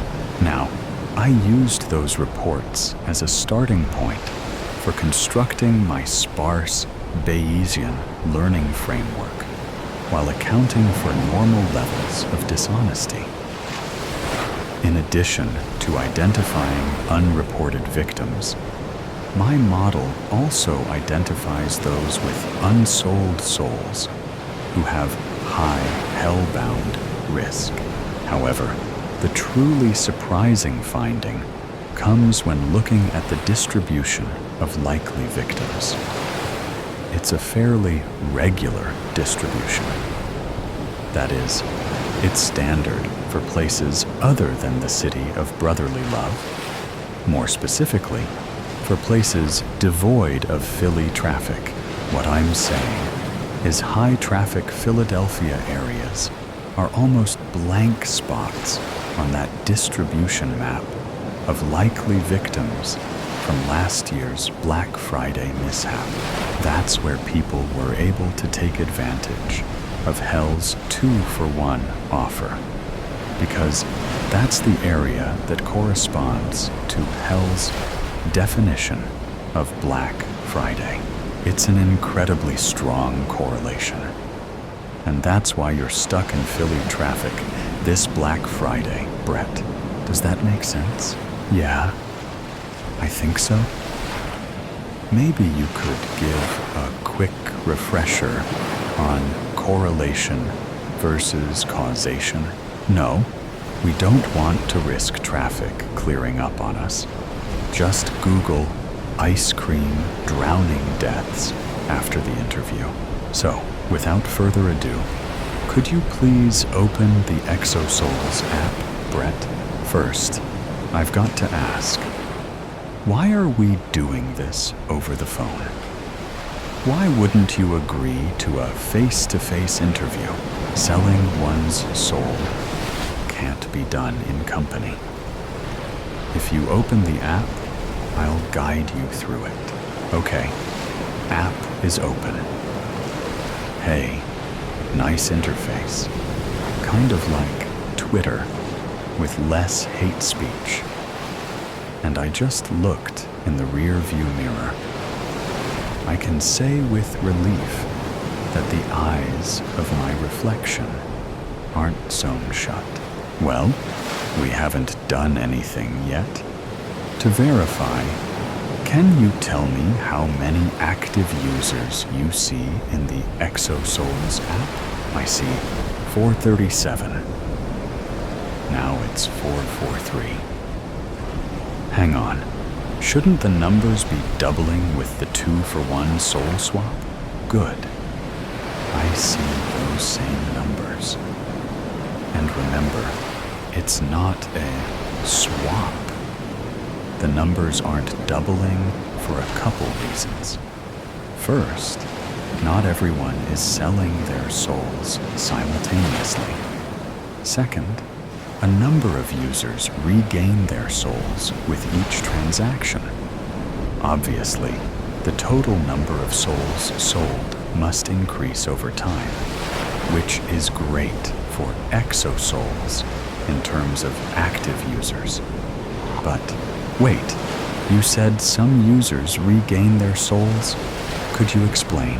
You know it's reversible, right? It's in my chaos paper.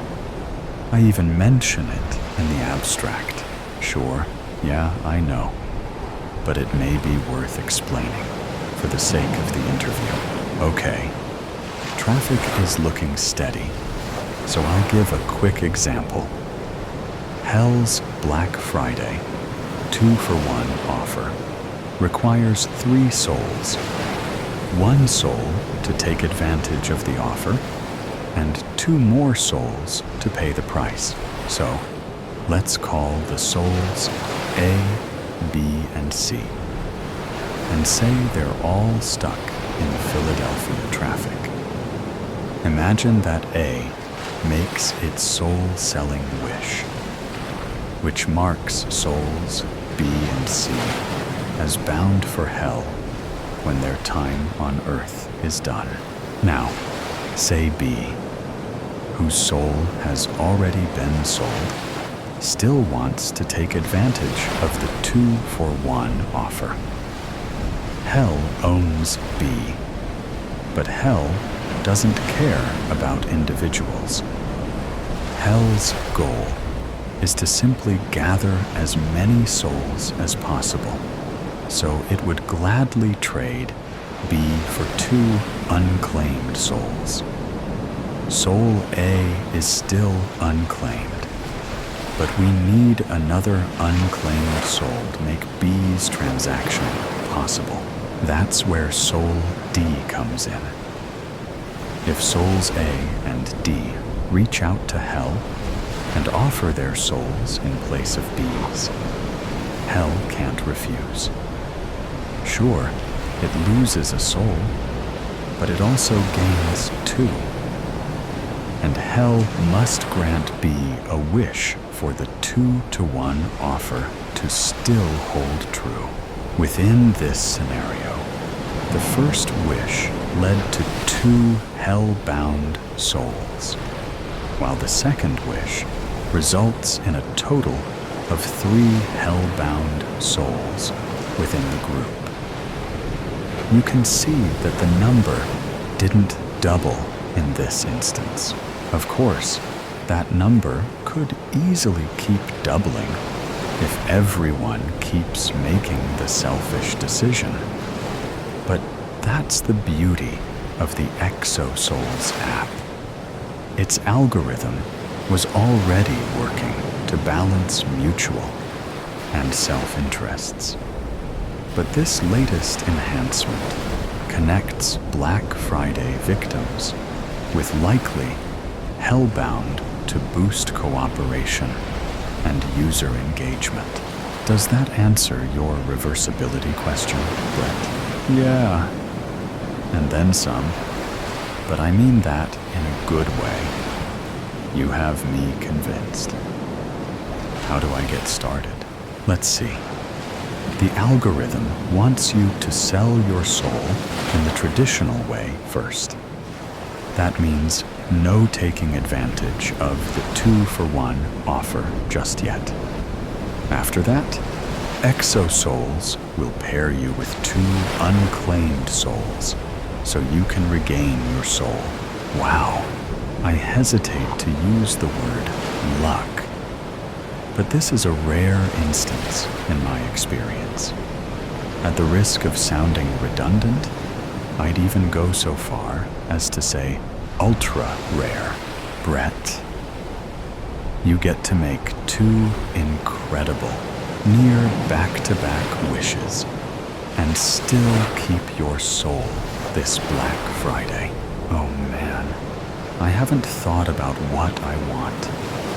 What do I click to make it happen? Haha, you don't click anything.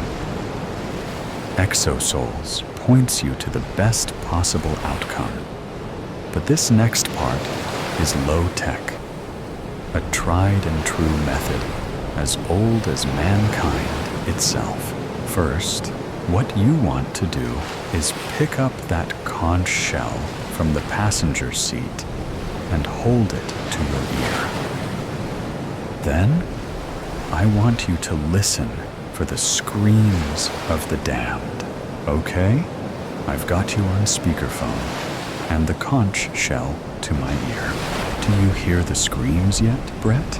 Maybe. But that could just be Phil on top of City Hall. I think he's nearby. Forget about Phil. Think about the worst moment of your life. Relive it. Imagine that conch shell is a calcified ear that can hear your innermost thoughts. Whoa, I hear it. Jesus Christ. Keep that shell to you ear, Brett. Now tell me, how does traffic look? Oh God. Focus, Brett. How's traffic? Okay. It's nearly at a standstill. Good. Now, I want you to close your eyes nearly all the way until you're looking through your eyelashes. Then, stare at your reflection in the rear-view mirror. Are you doing it? Yes. But I don't like this anymore. Don't stop. You're nearly there. Promise your soul for your heart's desire. I don't know what I want. I don't know what I want. Just wish for the first thing on your mind. There are no wrong answers here, Brett. If it's in hell's power to grant it, you'll get your wish. Oh man, I did it. The shell is silent and... oh God, that's awful. What do you see? I see my own eyes sewn shut in the mirror. How is that possible? Yeah, no one ever gets used to it. But the good news is I'm working on augmented reality glasses to add eyes to mirrors for those who've sold their souls. And the even better news is you've managed to successfully sell your soul. Now, exosouls should find a pair of unclaimed souls for you soon here. We're up to 643 active users, so maybe some are right next to you in traffic while we wait. And if you don't mind me asking, what was your wish? Well, it's kind of silly, but it was the first thing that came to mind. I wished for the traffic to clear up, and it's already moving at normal speed. Amazing. Although I guess I kind of wasted my first wish. You did a lot more than that. Do you somehow not understand words? For Christ's sake, you asked me twice why you were stuck in Philadelphia traffic. Shit. Can we try again next year? Well, what other option does everyone else have? Except for you, Brett. Sorry, but the ExoSoul's algorithm has banned you from the app. Good luck and goodbye. Doppel by Sean Glenn. Douglas Packard. Why is it that when we stare into terror, we often stare into our own eyes? I think it's the way we're wired. It's our thoughts. We have access to them, but nobody else. And just as it is impossible for foreign hands to unscrew our craniums and peer inside, so too do the minds of others remain unknowable to us. We're alarmed at minds different from our own. We fear those that could be similar, because we don't have to imagine. We know the demons that surge even through normal brains, bat wings and saber fangs next to the little voice that says we should give Grandma a call and then rake the leaves. There's a man in the upper right-hand corner of the mirror. His eyes are my own. Doom. It shudders through me. But how could that be? Russet leaves swirl down from above. They dance in the copper mid-autumn light. It's Saturday at the farmer's market. Children dashing gleefully through cool grass. Fathers in pursuit. Toddlers clamoring at their mothers for another bite of sugary muffin. Cream cheese frosting from the last one, dolloped on the tip of their nose. Peruvian coffee and cheddar frittatas in the air. Fall bounty everywhere. Squash and sweet potatoes and kale, carrots, beets, and pumpkins. So why does it feel like eternity on the chopping block? And where did my Doppel go? He was just there, with me in the mirror. But now he's gone, like a shadow that's changed in the sun. Like a memory I'm not sure is real. I put the sunglasses back on the rack. Knick-knacky things to pick up and try on, but never to buy. The woman behind the booth sighs. More DNA on her merchandise. No money in her pocket. He's stopped to order a London fog. He tips big, rolls a $10 bill into a thin pipe before sliding it into the glass jar while the barista works. There are brownie sample bites next to the register, and he tries one.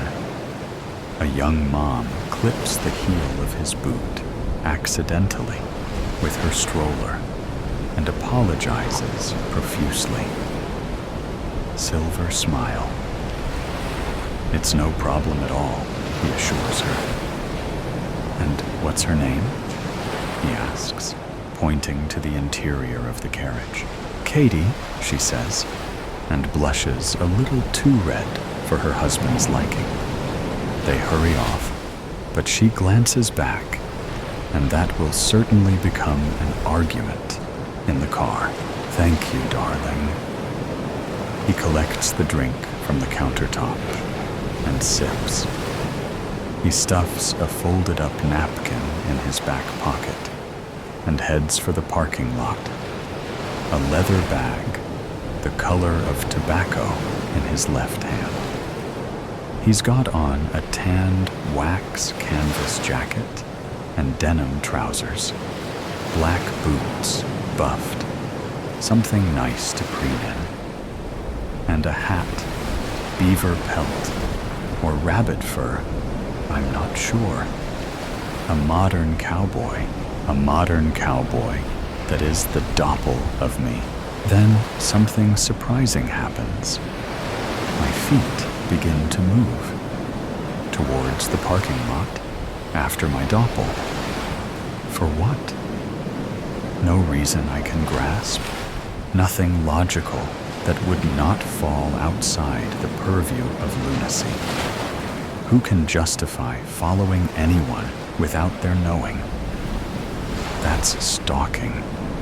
And stalking, by its nature, belongs to the realm of the unwell, or the paranoid, or psychotic. But who could possibly come across their twin and let them go as easily as a penny on the pavement? Nobody. I know, because my Doppel is in front of me, and my feet are moving, and there is nothing I can do to stop them. My conscience is shrieking. Stop. Right now. Stop. Before it's too late. It's already too late. I can't stop. He pops the door of a black Chrysler wagon.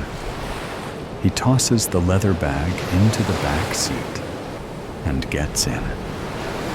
The engine roars to life, and he peels out of the lot. The sun glints in his driver's side mirror as he goes. I jog to my Forester and jam the key in the door. I jump in and fumble with the stick shift, spilling the stale coffee parked in the middle console cup holder. It joins the existing sludge, coffee and tea, and melted candies oozed from the wrappers that have fused the loose change into a single chunk. I roll the window down and turn the engine on. I rip out of the lot and discard the coffee that remains. He's a slick maneuver. In and out of traffic he weaves. Controlled, measured. Me after him, choppy and jagged, nearly clipping a sedan, barreling back into the same lane to avoid an F-150 blaring its horn. Possessed. A haunting tune on the radio, one I've never heard. Early this morning, when you knocked on my door, and I said, "Hello, Satan. I believe it is time to go." The Chrysler whips through the intersection. He flies under the traffic light, and it ticks yellow. My hands tighten on the wheel, knuckles whitened to chalk. My foot lead pulverizing the accelerator. Me and the devil, walking side by side. Me and the devil, walking side by side. Who am I chasing? Him. Who is he? Me. Not me. He looks like me, but he is not me. And I am me, and I'm chasing him. My thoughts are whipping. Why can't I let him go? The sun has dipped below the hill. A chill creeps across the windshield. Darkness thickens. I give the man more distance in these residential blocks, so he remains unaware of me. His speed slows, and he crawls along a few more yards before halting entirely. The interior lights extinguish. I kill my engine at the stop sign a block away, scared to venture too close. A few minutes pass. Then the driver's side door opens, and he emerges. He gathers the leather bag and heads into the house, a bungalow with a converted attic that peeks out from a window above the entrance. When I was 7 years old, I saw a boy beaten so bad he had to be induced into a coma. My mother let me walk home from school as long as I called her at work, exactly at 3:30, to let her know I was home. Walking a few blocks in your own neighborhood wasn't considered negligence back then. There was an alleyway hidden from the road that abutted an abandoned property and an empty lot overgrown with weeds. My mother told me to avoid it, but I was a kid, and it was faster. So what was the harm? 4 boys encircled him, shoving him back and forth like a rag doll. They were older than me, maybe 13 or 14. The boy being terrorized was half their size and already roughed up quite a bit. He had a gash in his lip and a dark spot on his cheek that would certainly be a bruise tomorrow. A rip in his arm sleeve. They pushed and taunted, slapped and cackled. I hid behind the dumpster and cowered, unable to help, scared to retreat since they might see me. What happened next is seared into the unforgettable part of my brain. The chief Neanderthal raised a rock over his head. A rock, not a stone. Something the size of a softball. He laughed as he brought it down on the back of the boy's skull. A sickening thud. The boy crumpled in a cloud of dirt. He didn't move. What the fuck was that, you idiot? The Neanderthal's friend raved and hit him in the chest. You killed him! The ogre reduced to a minnow. I didn't mean to.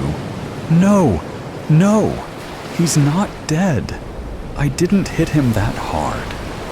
Brett, check if he's breathing.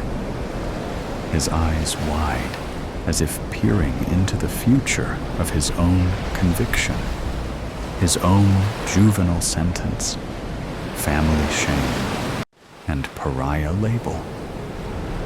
The end of his life in front of him. Brett hovered over and listened. He's breathing, barely. The boy's chest was rising and falling a quarter of an inch. There was a small pool of blood in the dirt.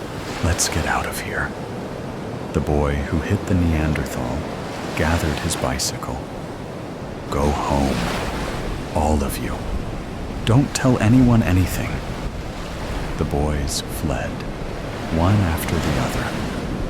When I was sure they'd gone, I slunk from the dumpster and tiptoed to the boy on the ground. He was breathing, barely. The back of his head was a bloody pulp. He was wearing a dress. That memory floods over me when I am frightened. And I am frightened because after a minute of hemming and hawing and asking for Christ's sakes, what the hell am I doing here? And putting the key in the ignition and taking it out and putting it back in again.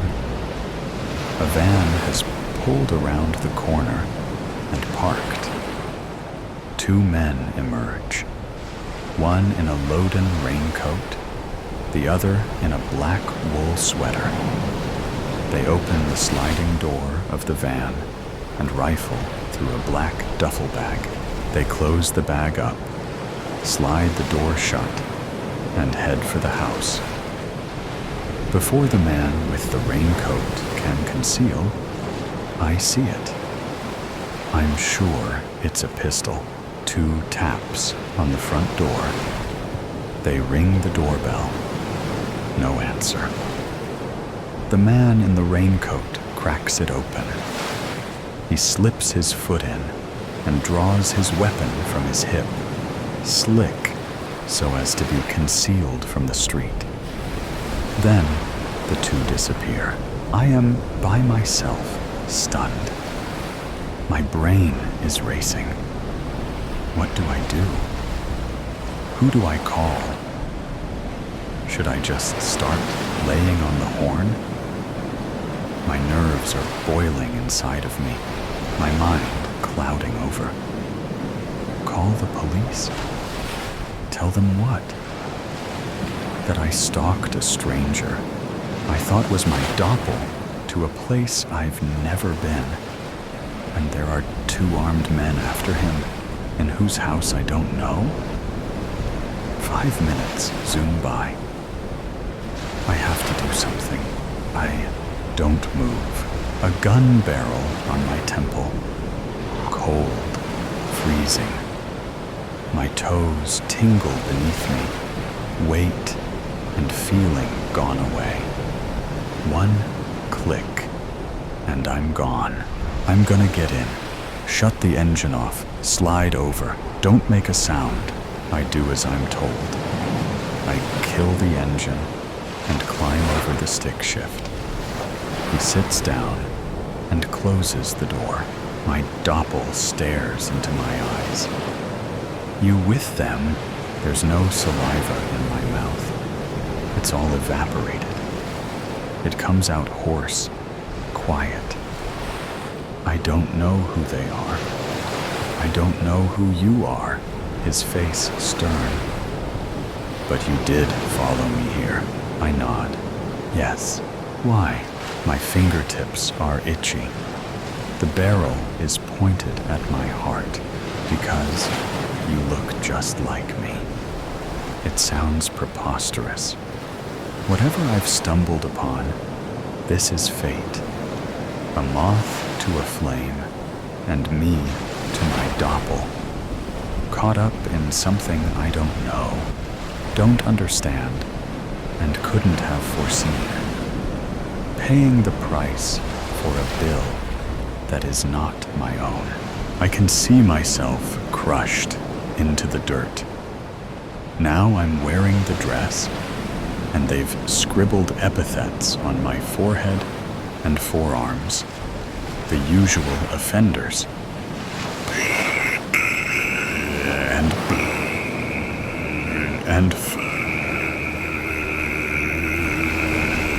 And a crude penis on my cheek, angled downwards towards my busted lip.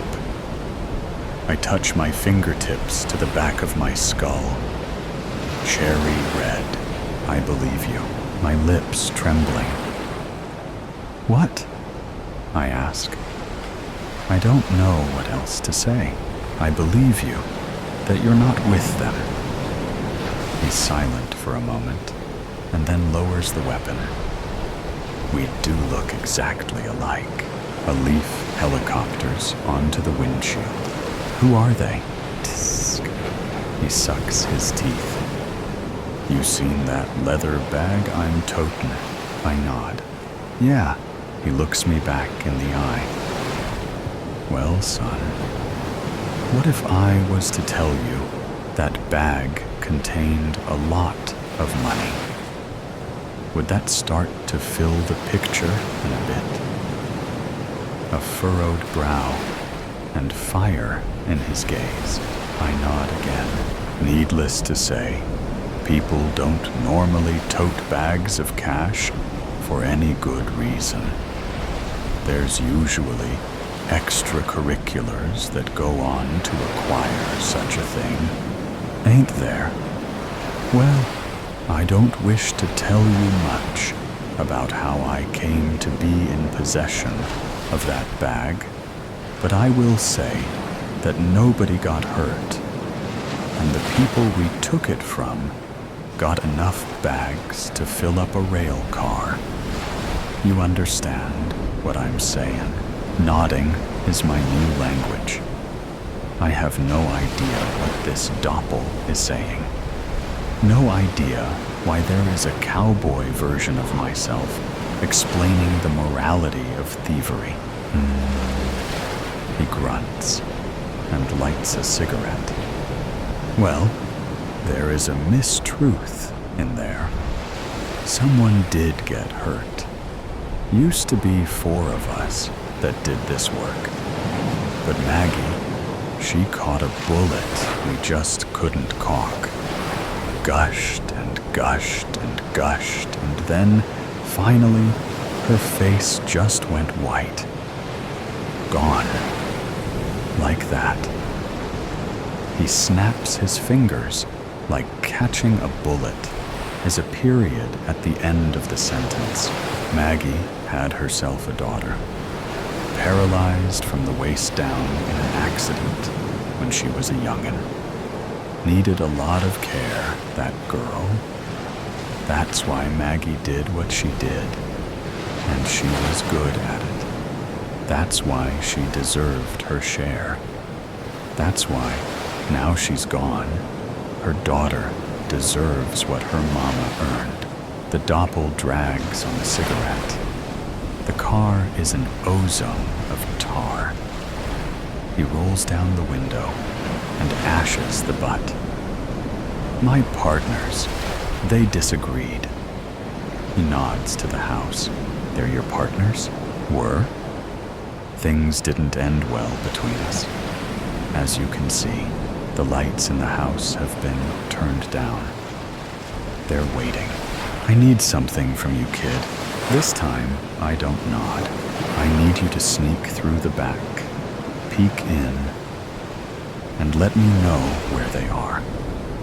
There's a path through the neighbor's backyard that will conceal you. Leads all the way to the cellar doors, hidden by the brush. It's unlocked. They'd have no reason to be in the basement.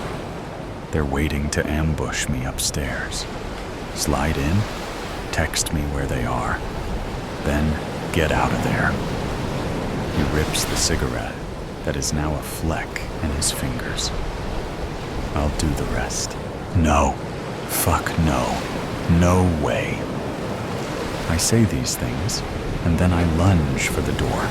Fuck the car. Escape. Run. Figure it out later. Get to safety. Flee from this Doppel. Now the boy that was attacked is in a new dress, but this dress is a hospital gown. And there's gauze over his face and head left over from surgery. The green line of the heart monitor blips meekly. I can't say no. This man has my face, and I trust him. He's magnetic. I nod. I reach for the handle, and the Doppel brushes my shoulder. take this, just in case. It's a revolver with a walnut grip. My feet move me. Around the block, and then through the neighbor's yard. Hugging the fence line, and then dashing to the cellar doors. I duck in and pull the lever closed. Quiet. So quiet. Breaths now could be catastrophic. My heart pulses in my esophagus. Palms with lakes pooling in them. I tiptoe to the stairs and then inch my way up, one by one. No creaks, no breaths. I edge the cellar door open.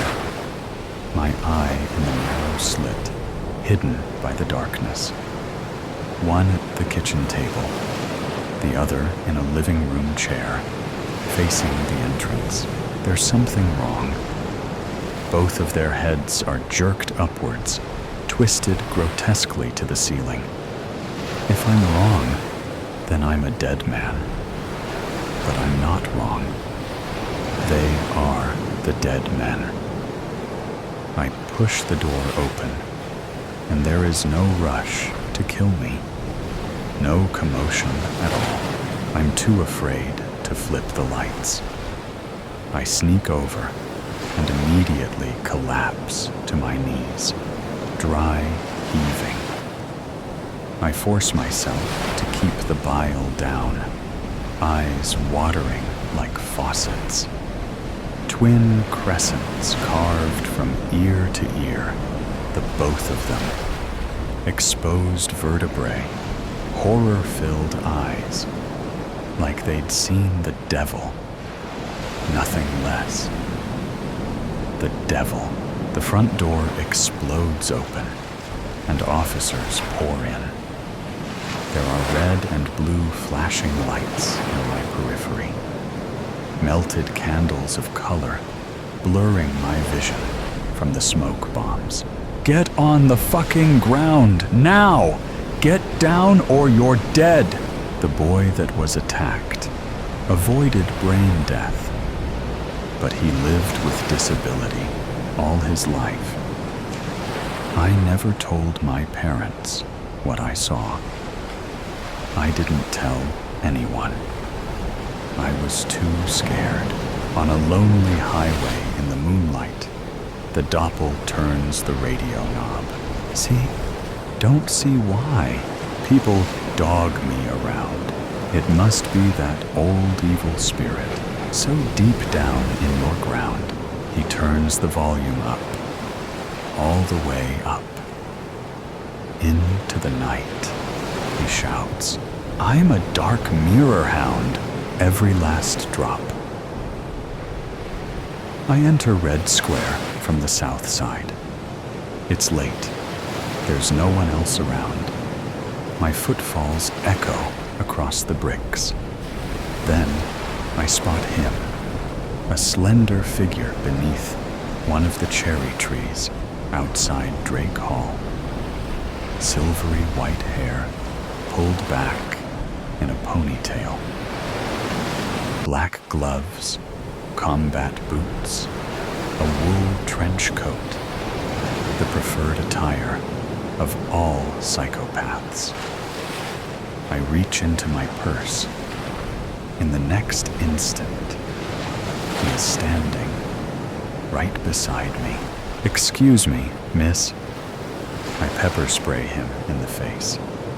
He takes it stoically, with little more than a wince. I empty the entire can, but he just stands there, squinching, like it's nothing but tepid water. Then he wipes his obsidian eyes clean with his gloved fingertips. I suppose I deserve that. I forget how fast we seem to you. Forgive me. I mean no harm. I will scream. You're Anika Chande, yes? From the physics department? Doctor, I say by reflex, sounding breathless. Who are you? Or what? Dr. Chande, forgive me, he repeats, extending a hand. My name is Sasha Volkov. I've read your books and all the papers you've published. Your work with photons is nothing short of brilliant. No pun intended. Thank you, I say flatly. I don't believe in auras, but if I did, his would be ice cold. I decline his handshake. I don't want my blood to crystallize in my veins. I'm hoping you will help me, he continues. You are perhaps the only one who can. I don't think so. His pencil-thin eyebrows pin together. You don't understand. No, you don't understand. You don't warp 15 yards across a plaza in the blink of an eye, demonstrate a superhuman immunity to capsaicin, and then ask for a favor. I see you're sporting a nice pair of fangs as well. That's very cute. Am I being punked? No, ma'am. He pulls a handkerchief out of his coat and mops his face with it. Although I have been told I look like Slavic Ashton Kutcher. I'm calling the campus police. Please, hear me out. Look, I'll show you. He walks into a beam of moonlight and vanishes. Not entirely. His outfit is still visible, but there's no one inside it. I start to deliver on my promise to scream, but the sound catches in my throat. The ludicrousness of the sight, the sheer improbability. I must be suffering a psychotic break from the stress of finals, or the sushi I had for lunch is causing hallucinations, makes me scoff and start laughing instead. Very impressive. Bravo. You see, the trench coat says, gloves raised in a gesture of helplessness.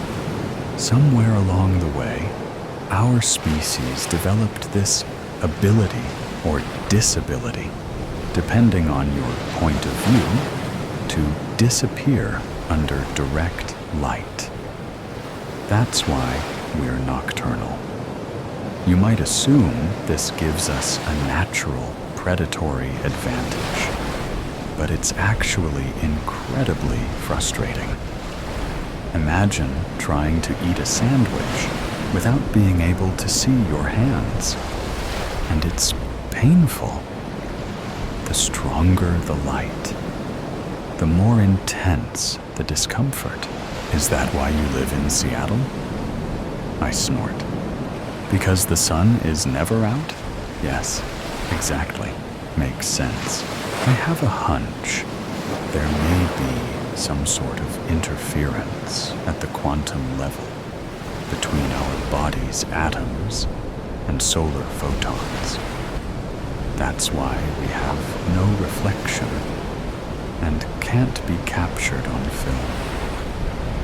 But the human mind can't abide the irrationality, so by rote, it forms a composite to make us appear whole. He returns to the shadows and rematerializes. A fancy illusion, just smoke and mirrors. Nothing to see here. No need for an anchor to drop into my stomach, or the hairs on the back of my neck to stand up. Nature had to find some way of keeping us in check, or we would have rendered you extinct by now.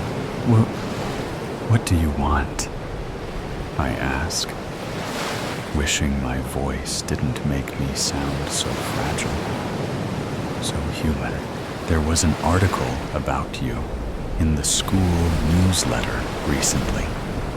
Thanks to a generous donation from someone who wished to remain anonymous, your lab was able to get a new quantum camera and an entangled photon detector. Volkov grins, his cobra-like fangs glistening even in the dark. I am that mysterious benefactor, and I want you to take my picture. Please stop messing with me. This really isn't funny at all. I'm quite serious, actually. We use simple objects for quantum imaging, like an emblem made out of gold and silicon, not living beings. Well, according to your lore, I'm not really alive. Isn't that right? I grip the strap of my purse, certain at any moment I'm going to wake up in a puddle of my own drool at my desk, having fallen into a fever dream. Undead beings, then. The fact remains. You injure me, Doctor. I am not a zombie or a virus. My physiology is nearly identical to yours, with a few notable differences, of course. His stare is beyond unsettling. I cast my gaze towards the parking lot and keep it there in case he's trying to hypnotize me. It's very late. I need to be getting home to my family. He pretends not to hear me and carries on. I understand there may be challenges. That's why I'm asking you. You're the only one who can rise to the task. Mr. Volkov, whomever or whatever you are, I suggest you learn to take no for an answer. The first time, not the second or third or fourth. I stride away, making sure to keep my head held high, projecting indifference. Oh, come now, he says, voice dropping to an impossibly low pitch. I could just compel you to do it, but I'd rather you choose. This is an exciting opportunity for us both. My legs grow heavy. Against my will? How is he doing that? I stop in my tracks, my heartbeat rising rapidly into my throat. A mysterious gravity pulls me back in his direction, like my subconscious has staged a coup. I swallow against the growing certainty that this is actually happening. Only a monster would fail to see the false dichotomy of his proposal. All right then. Fine. In the lab, I keep the overhead lights off. The light from the monitors will have to suffice. As soon as we're inside, Volkov makes a beeline for the oversized Faraday cage one of my students built as part of her thesis. Like he knew it would be here, waiting for him. What material is this lined with? He asks through the open door. Aluminum foil. Ah, why? Worried it was silver? The muscles of his jaw twitch. No, that's another myth. Along with aversion to the crucifix, garlic, and wooden stakes. Nothing but superstitious nonsense, which, if I'm honest, I find rather insulting. I see. It's going to take a while to get everything prepared. I can wait, I hear him say. Except his lips didn't move. Much like your ascetic monks, we are capable of remaining motionless for protracted periods of time. Even when speaking into my mind, He sounds like a robot. Stop that. I don't like it. It's invasive. Forgive me, he says for the millionth time. But at least it's out loud. I set to work calibrating the laser with the beam splitter. Then ensure the quantum camera is in position to catch all the action. Once the photons pass through the vacuum chamber and into the Faraday cage, they will entangle with Volkov's atoms, or won't, if there is indeed some sort of interference. Then the beam will be rejoined on the other side by a sensor. The high-precision spectrometer, along with the computer program on my laptop, will gather and interpret the data. You do understand that should we manage to get an image, it's going to be little more than a ghostly outline, right? Nothing like an actual photograph. When was the last time you saw your reflection, Doctor? In the bathroom, after class, I've never seen myself at all.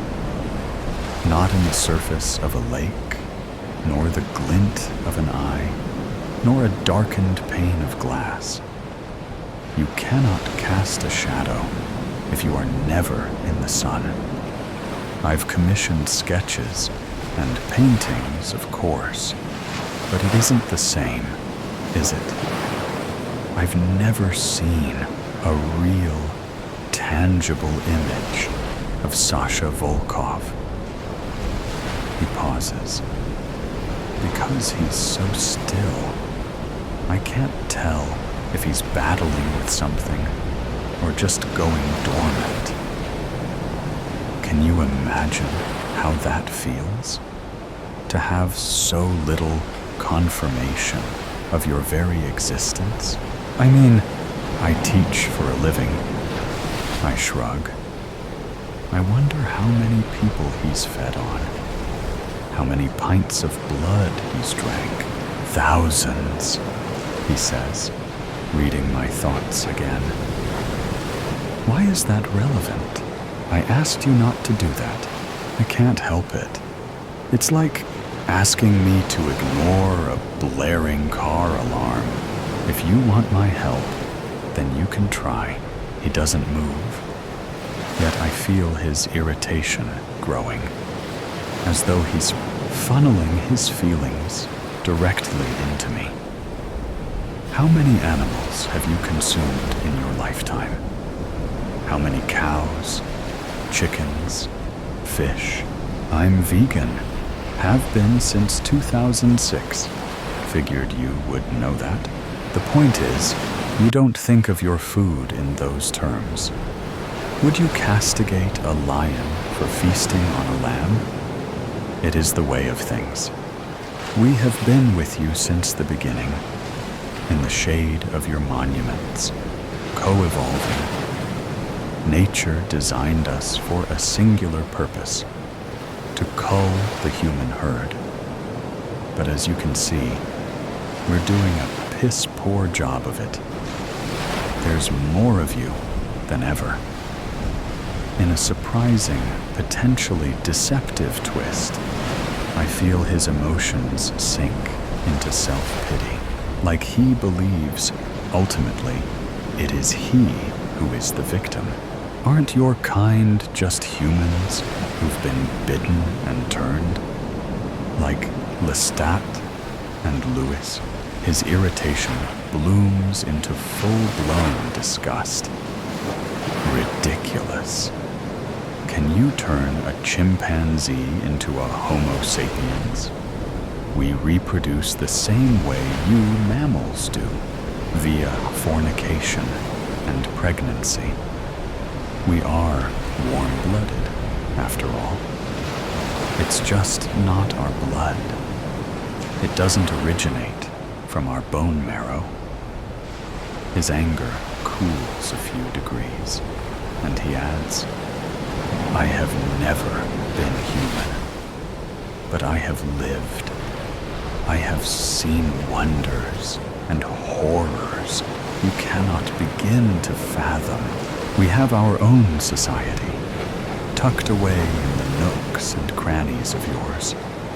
Our own ambitions, too. Glad for the change of subject, I announce. We are ready to run our first trial. Please stop talking now and remain stationary. Volkov shuts the door and settles in. I click on the laser. The beam is split and sent into the cage. The hum of the machinery comforts me, brings to mind the many students who've used it to embark on their first voyage into the realm of the subatomic.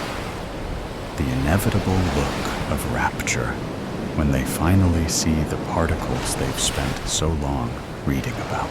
In the midst of this rumination, I realize it's providing a kind of psychic cover. My subject is occupied, the grip of his influence weakened. I slip a ballpoint pen into the pocket of my blazer and pray he doesn't notice. We run 6 trials in total.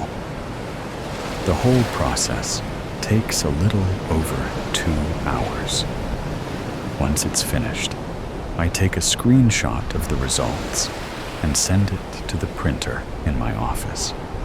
Volkov exits the cage and joins me, and once it's printed, I hand him the copy.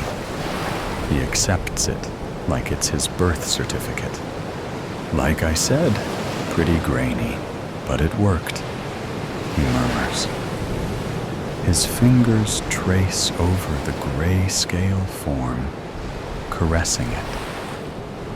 He is totally transfixed. I feel his heady mixture of elation and awe, the vanity that coils around his heart like a serpent. It's me, he whispers. You got what you came for. I need to get going now. My family will be worried. Volkov gives me the side eye. Surely you know by now that lying to me is pointless. I don't know what you mean. If I don't get home soon, you live alone, Doctor. Have since your breakup with Paul. You don't own any pets. Nothing that depends on you for its survival. Not so much as a cactus. Your younger sister calls to check up on you every so often, but not often enough. He sounds bored with the subject, preferring to pore over the printout with the intensity of an art appraiser. Is there anything else your system picked up on? I push aside the sense of betrayal and shake my head. The emissions analysis produced a string of errors. That would seem to confirm your hypothesis of some kind of interference, as no entanglement occurred in any of the 6 runs. But it would take a much more thorough experiment to isolate the actual cause of that interference. I see, he says, licking his chops. No matter. Still a tremendous success.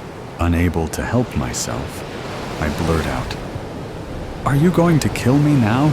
He blanches.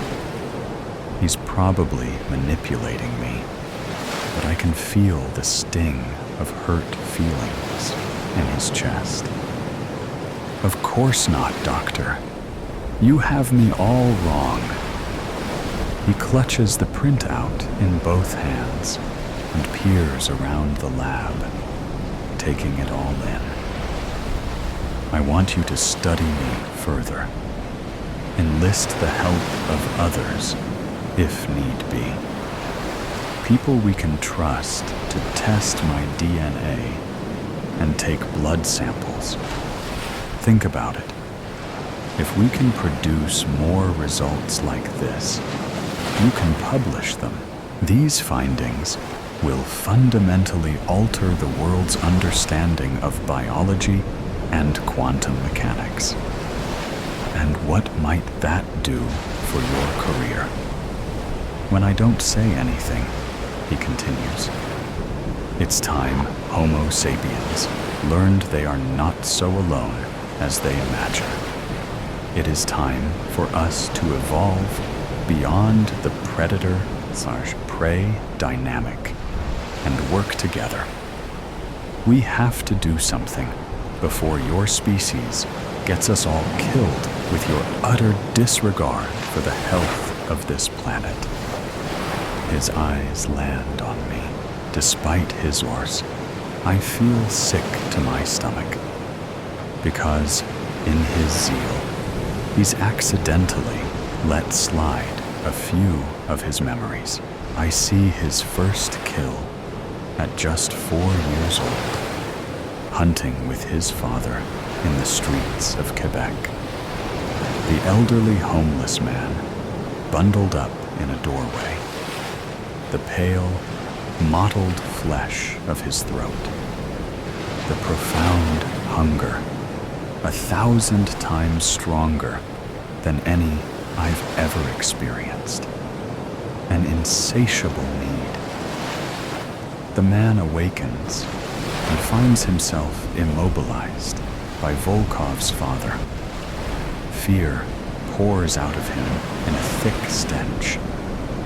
His final thoughts are filled with deep regret. He's struggled so hard for so long, endured so much, and survived on so little, only to meet his end as some night creature's meal. And little Volkov loves it. Every drop of remorse, every pitiable whimper, every dream. He feeds on them along with the blood, gorges on the man's life force until he's full as a tick. And his father says simply, "Good." I see his most recent kill from earlier in the night. Stephanie Albright, the student who made the Faraday cage. He broke into her dorm and drained her in her sleep. She died and never saw it coming. Volkov looks at me now. He knows that I know. Don't, he warns. I jam the ballpoint pen into his chest. My aim is perfect. It lodges between the ribs slightly, to the left of his sternum, and hits something hard, catching when he takes a breath. He growls at me. I told you that wouldn't work. Then I'm soaring through the air. My body collides with the quantum camera, shattering it against the wall. I land in a heap on the floor, sparks raining down around me. Pain shoots up my spine. The wind knocked out of me. Volkov is on top of me in seconds, his weight like a 1,000-ton hydraulic press. There is no further possibility of fighting back. Do it then, I hiss at him. I will not be like the man in the streets. I will not go to my death without dignity. If he's going to eat me, let him taste nothing but pure hatred. Do it, you fucking parasite. He flinches again. I feel his emotions fan out in a kaleidoscope of rage, disappointment, and woe, beneath which is a childlike longing for my approval. He can't hide it now that I've seen it. His need for recognition that washes over me in waves. It's nearly as overwhelming as his hunger. An insecurity born of being raised with no mother. We could have done important work together, he says, voice choked with repudiation. Remember that, then he's gone. His presence peels away like a bad dream. The overhead lights turn on. Dr. Chande? Asks Officer Thompson. He's standing in the doorway, holding a nightstick. The school won't let him carry a gun. Everything okay in here? Shakily, I get to my feet and survey the damage to the lab. Other than the broken camera, all the equipment is intact. There's no sign Volkov was ever here, except for the image on my laptop. I'm okay, officer, I say, but we need to send the local police to Stephanie Albright's dorm room. There's been a homicide. Gripping his stick closer, Thompson asks, "How do you know that?" I stare at the screen. Its spray pattern of photons in a vaguely humanoid shape. The world's first evidence of the supernatural. But it could be anything. No better than a UFO sighting or a blurry photograph of Bigfoot in the woods. I clear my throat and glance at the officer. In the wake of Volkov's influence, my emotions come flooding back with a vengeance. Hot tears spill down my face. I clear my throat and remind myself, no matter what I experience, I am a scientist. Call it a hunch,